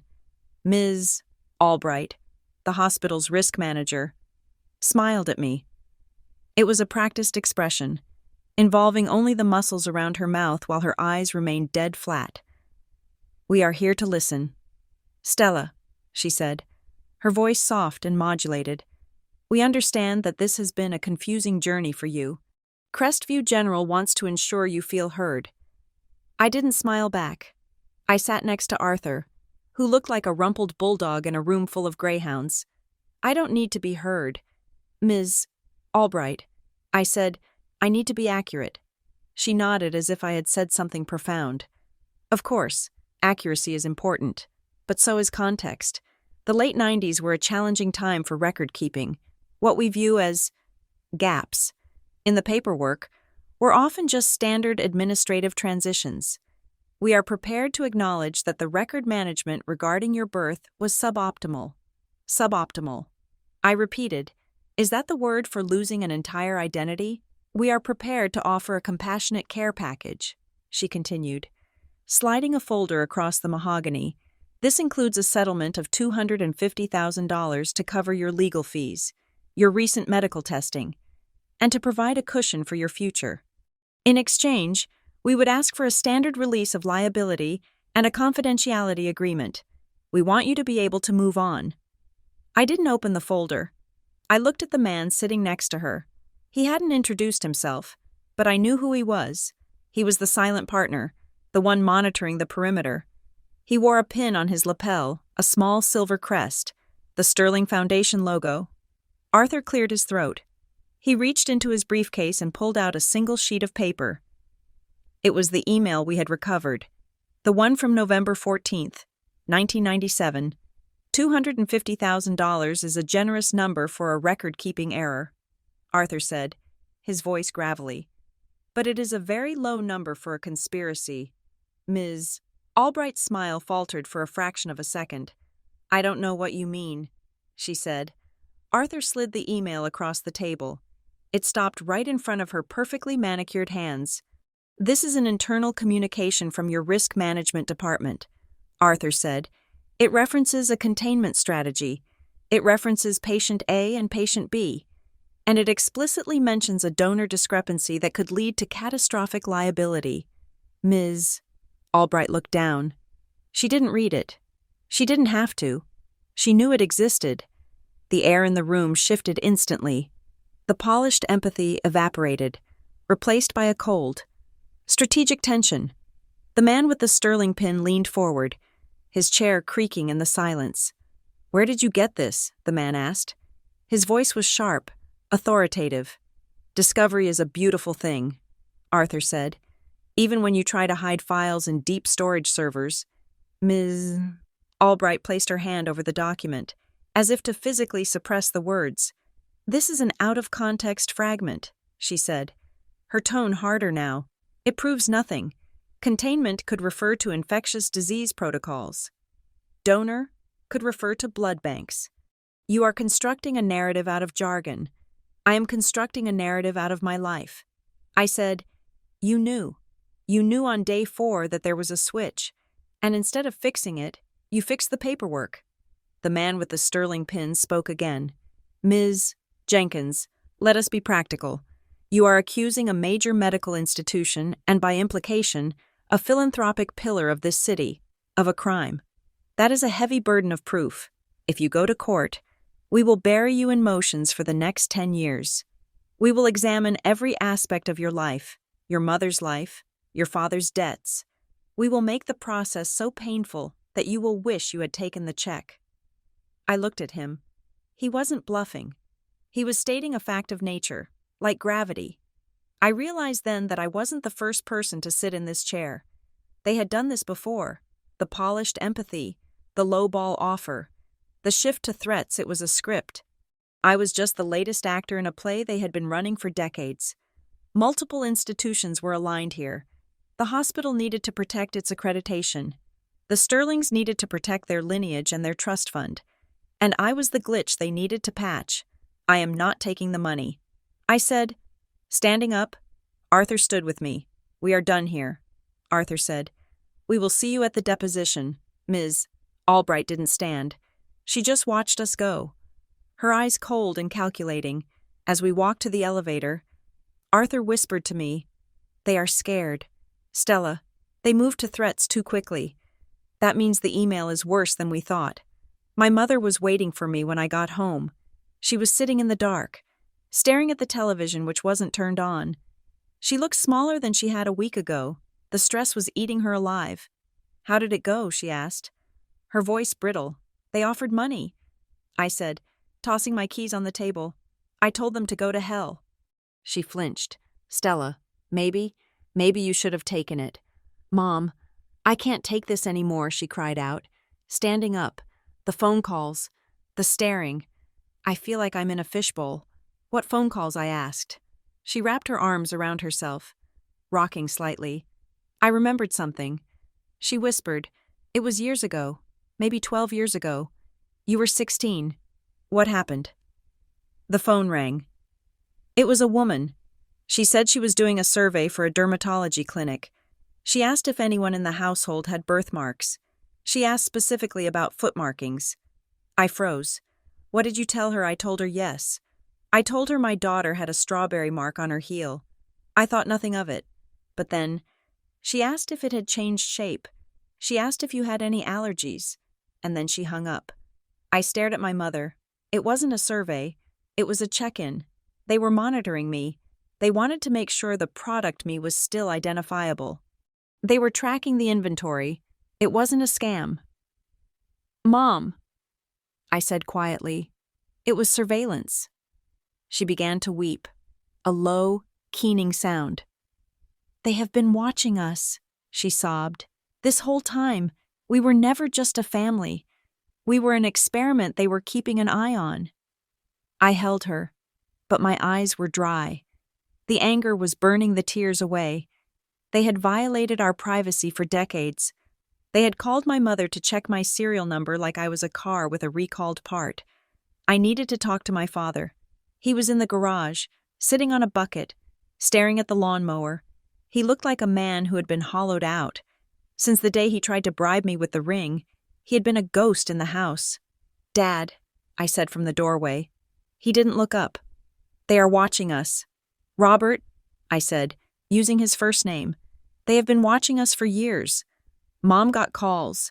They were checking on my birthmark." He laughed, a dry, bitter sound. "Of course they were. You don't seem surprised." "Why would I be surprised?" He looked up at me, and his eyes were red-rimmed. I knew I was living a lie. "Stella." I figured eventually the bill would come due. I walked into the garage and stood in front of him.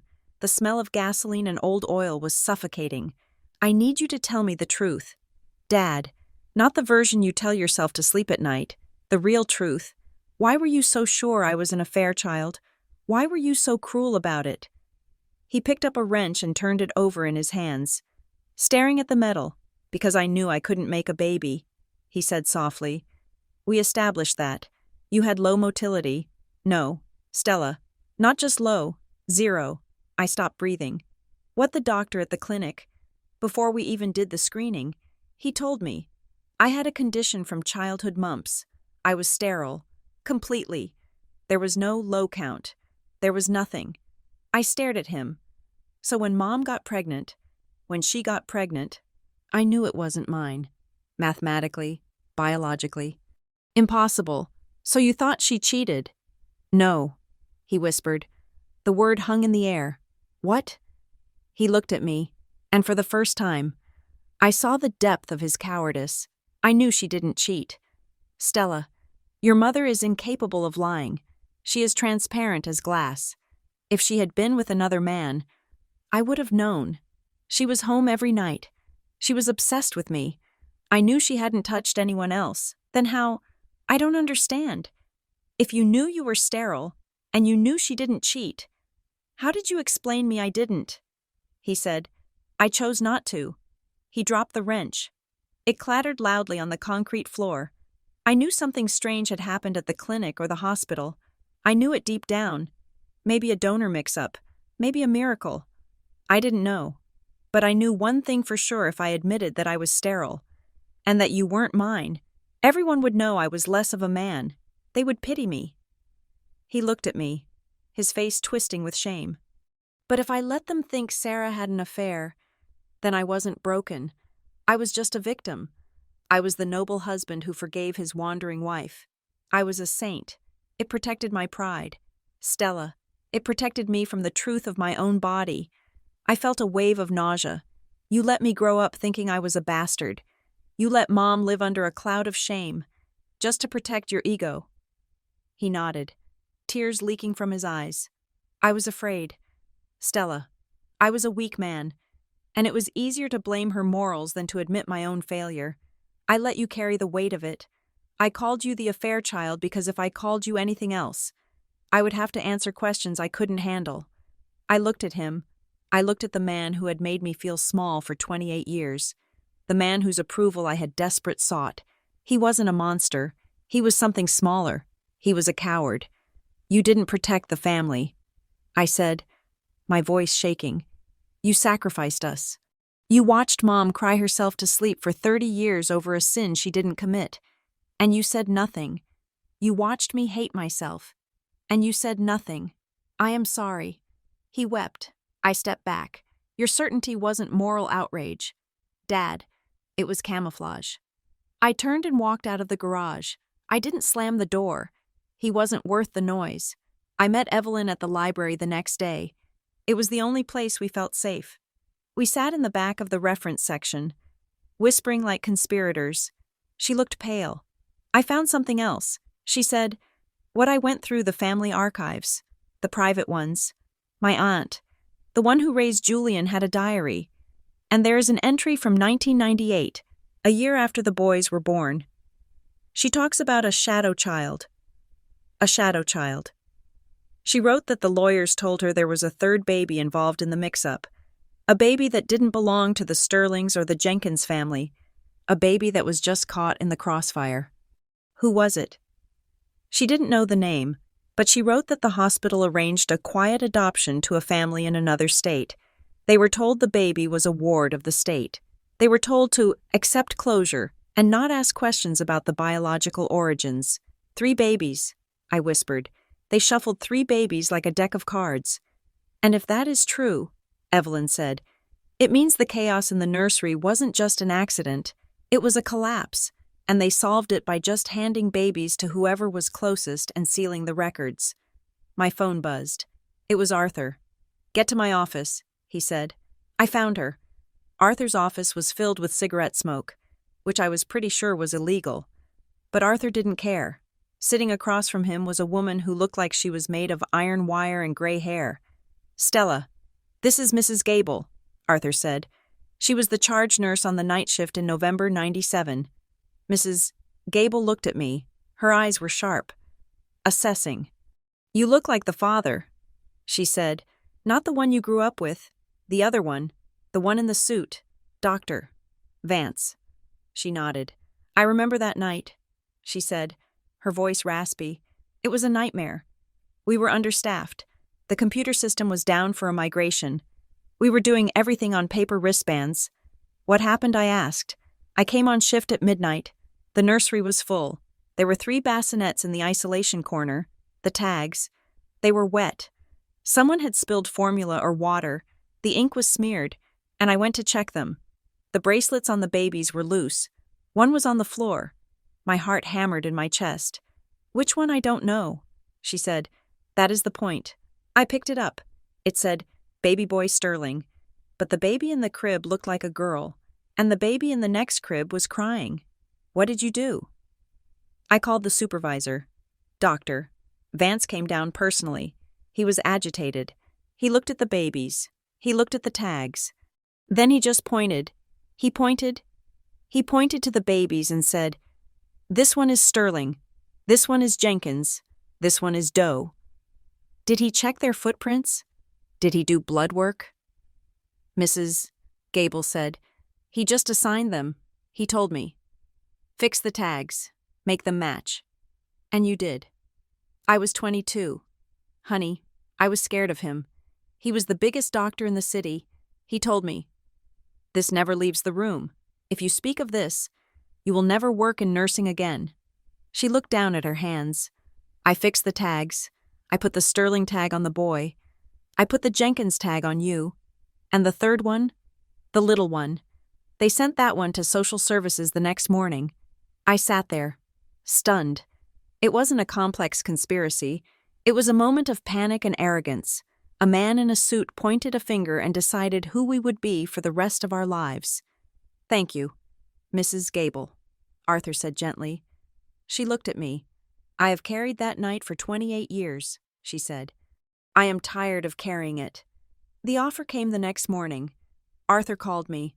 His voice was serious. "They know we have the nurse. Stella, Mrs. Gable must have talked to a friend. Or they got wind of it. They are panicked. What is the offer? $5 million. Arthur said, I almost dropped the phone. $5 million, tax-free structure, plus full medical coverage for life for you and your mother. And they will clear your father's debts, all of them. And the condition, complete silence. The records remain sealed. You admit no wrongdoing on their part. You sign a statement saying the investigation was inconclusive, and you never speak the name Sterling again. I sat on my couch. $5 million. It was freedom. It was a house in the south of France. It was therapy for my mother. It was peace. I could take the money and vanish. I could leave the "a fair child" label behind and just be Stella, the rich woman with a mysterious past. No one would ever know. My father would be safe. My mother would be safe. But then I thought about the third baby, the one sent to social services, the one who didn't even get a name. Just a Doe tag because Dr. Vance pointed a finger. I thought about the nurse being bullied into silence. I thought about my father's cowardice. He had chosen silence to protect himself, and it had rotted him from the inside out. If I took the money, I would be just like him. I would be selling the truth to protect my comfort. I stood up and walked to the window. I looked out at the city. I wasn't a victim anymore, and I wasn't a liability. I was a witness. I called Arthur back. Tell them no. Stella, Arthur said, his voice warning. This is $5 million. If we go to trial, we could lose. Juries are unpredictable. I don't care about the money. Arthur, I am not selling my silence. What do you want? I want a third path. I said, what is that? I will agree to a settlement. I will agree not to sue for damages. I will even agree to keep the financial terms private. Okay, Arthur said, sounding confused. And in exchange, I want the records, full, unredacted, original records from that night. I want a formal, written acknowledgement of the switch from the hospital and the Sterling Foundation, and I want it sent to all 3 families. The third family, Arthur asked. Yes, the one they adopted out. I want them found, and I want them told the truth. They will never agree to that. Arthur said, it exposes them to liability from the third family. Then tell them I am going to the press at 5 o'clock today. I said, tell them I have the nurse, the email, and the DNA. Tell them I will give an exclusive interview to the Times, and I will burn the Sterling name to the ground. There was a silence on the line. You are playing chicken with a freight train. Stella. No. Arthur. I am the freight train. I hung up. I waited. The clock on the wall ticked. 1 hour, 2 hours. At 4:30. My phone rang. It was Arthur. They agreed. He said. His voice was filled with awe. They agreed to the records. They agreed to the acknowledgement. I let out a breath I felt like I had been holding since I was born. But Stella, Arthur said, be careful. You won the battle, but you just made some very powerful people very angry. I know. I said, I looked at the empty apartment. I hadn't taken the money. I hadn't taken the easy way out. I had chosen the truth. And for the first time in my life, I knew exactly who I was. I was Stella Jenkins, and I was done being written by other people. The courier bag sat on Arthur Miller's desk like a bomb that had already gone off. It was gray, waterproof, and stamped with the logo of a high-end legal courier service. Inside was the investigative report we had extorted from the hospital, the price of my silence on the $5 million settlement offer. Arthur looked at me, his hand hovering over the zipper. Are you sure you want to read this? He asked. Once you know, you can never unknow it. Open it, I said. He pulled the zipper. The sound was a harsh rip in the quiet office. He slid out a thick, bound document. The cover was plain white paper. Internal review. Perinatal identification variants. November 1997. Confidential. We read it in silence. The language was dry, antiseptic, and horrifying. It detailed the chaos of the night I was born, the computer crash, the understaffed nursery, the smeared ink on the temporary wristbands. But then came the section labeled Resolution Protocol. Upon discovery of the identification discrepancy involving 3 infants, subjects A, B, and C, risk management determined that physical separation had already occurred for a duration exceeding 12 hours. Immediate recall of infants would necessitate blood testing and likely alert local media. To mitigate institutional exposure, administration authorized a retroactive identification alignment. I stopped reading and looked at Arthur. Retroactive identification alignment, I said, the words tasting like copper in my mouth. Arthur nodded grimly. It means they didn't fix the babies. Stella, they fixed the paperwork. They realized they had sent the wrong babies to the wrong mothers, and instead of admitting it, they just changed the charts to match the mistake. They made the lie official so they wouldn't get sued. I turned the page. Subject a Sterling lineage, discharged to Sarah and Robert Jenkins. Paperwork amended to reflect natural birth. Subject B. Jenkins lineage, discharged to Sterling family. Paperwork amended to reflect natural birth. Subject C. Unknown/Doe. Remanded to social services for expedited out-of-state adoption. I sat back, the room spinning. I am Subject A. I whispered, I am the Sterling baby, and Julian, the cousin I have never met. He is the Jenkins baby. He is my parents' biological son. And Subject C. Arthur asked, the spare, I said, the one who didn't fit the puzzle. The address for the Subject C family was in the report. buried in a redacted appendix that Arthur's paralegal had managed to decipher using a digital contrast tool. They lived 3 towns over, the Harrisons. I didn't call first. I just drove there. I needed to see the blast radius of the explosion, Doctor. Vance had caused. The house was a modest split level with a basketball hoop in the driveway. A woman answered the door. She looked kind, tired, and completely ordinary. Mrs. Harrison, I asked. Yes, my name is Stella Jenkins. I think we were in the same nursery 28 years ago. She didn't slam the door. She looked at my face, then at my eyes. She stepped back and opened the door wider. We have been waiting for this knock for a long time, she said softly. I sat in her living room. Her son, David, wasn't home. He was a teacher in Oregon. He didn't know anything about the switch. We adopted David through a private placement. Mrs. Harrison told me, pouring tea with shaking hands. It was all very rushed. The agency said he was a safe surrender from a hospital in the city. They said the paperwork was sealed for his protection. Did you ever suspect? I asked. She looked at a photo of a young man with a kind smile on the mantelpiece. We suspected something was wrong with the process. She said, it was too fast. No background check, just a fee and a baby. But we wanted a child so badly. We chose not to ask questions because we were afraid they would take him back. I looked at her. She wasn't a villain.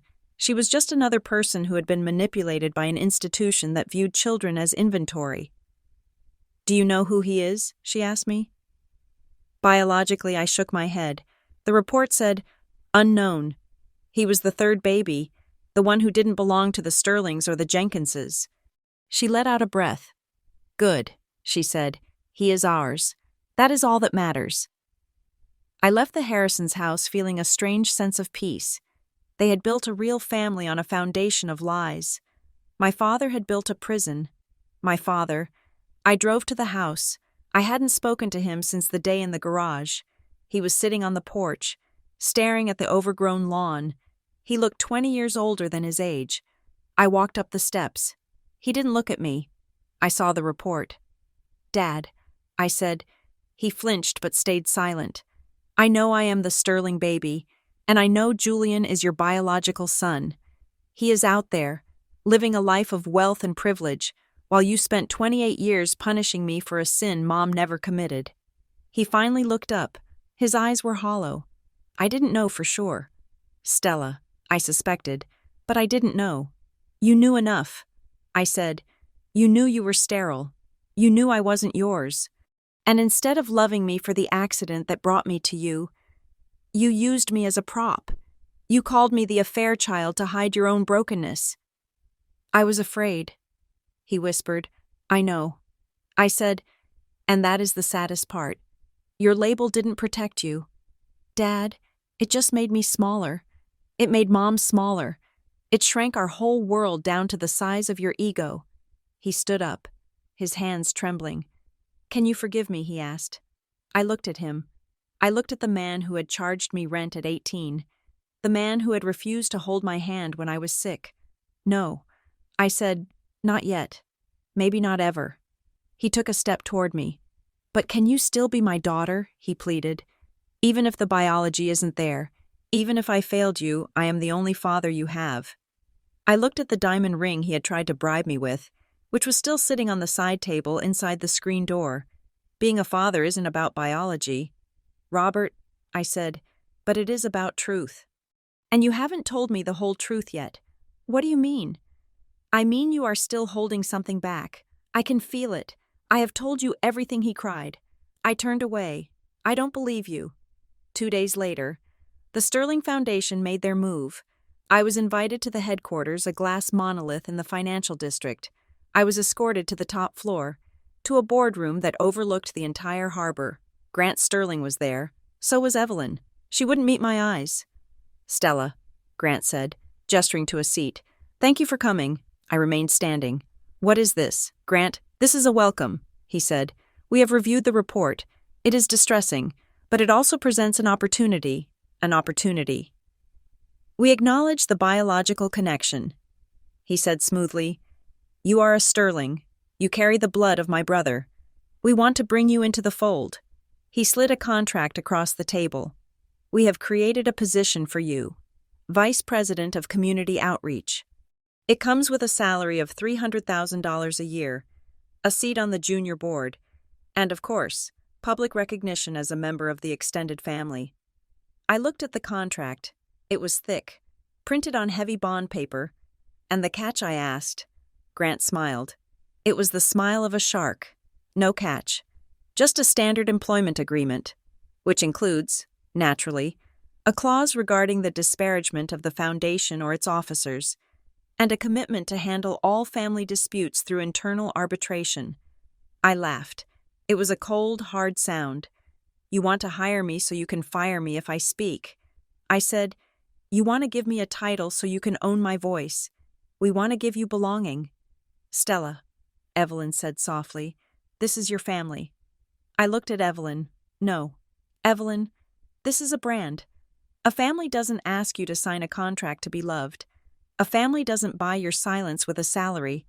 I pushed the contract back. I don't want your job. Grant. And I don't want your name. Grant's face hardened. You are making a mistake, Stella. Outside of this room, you are nobody. Inside, you are royalty.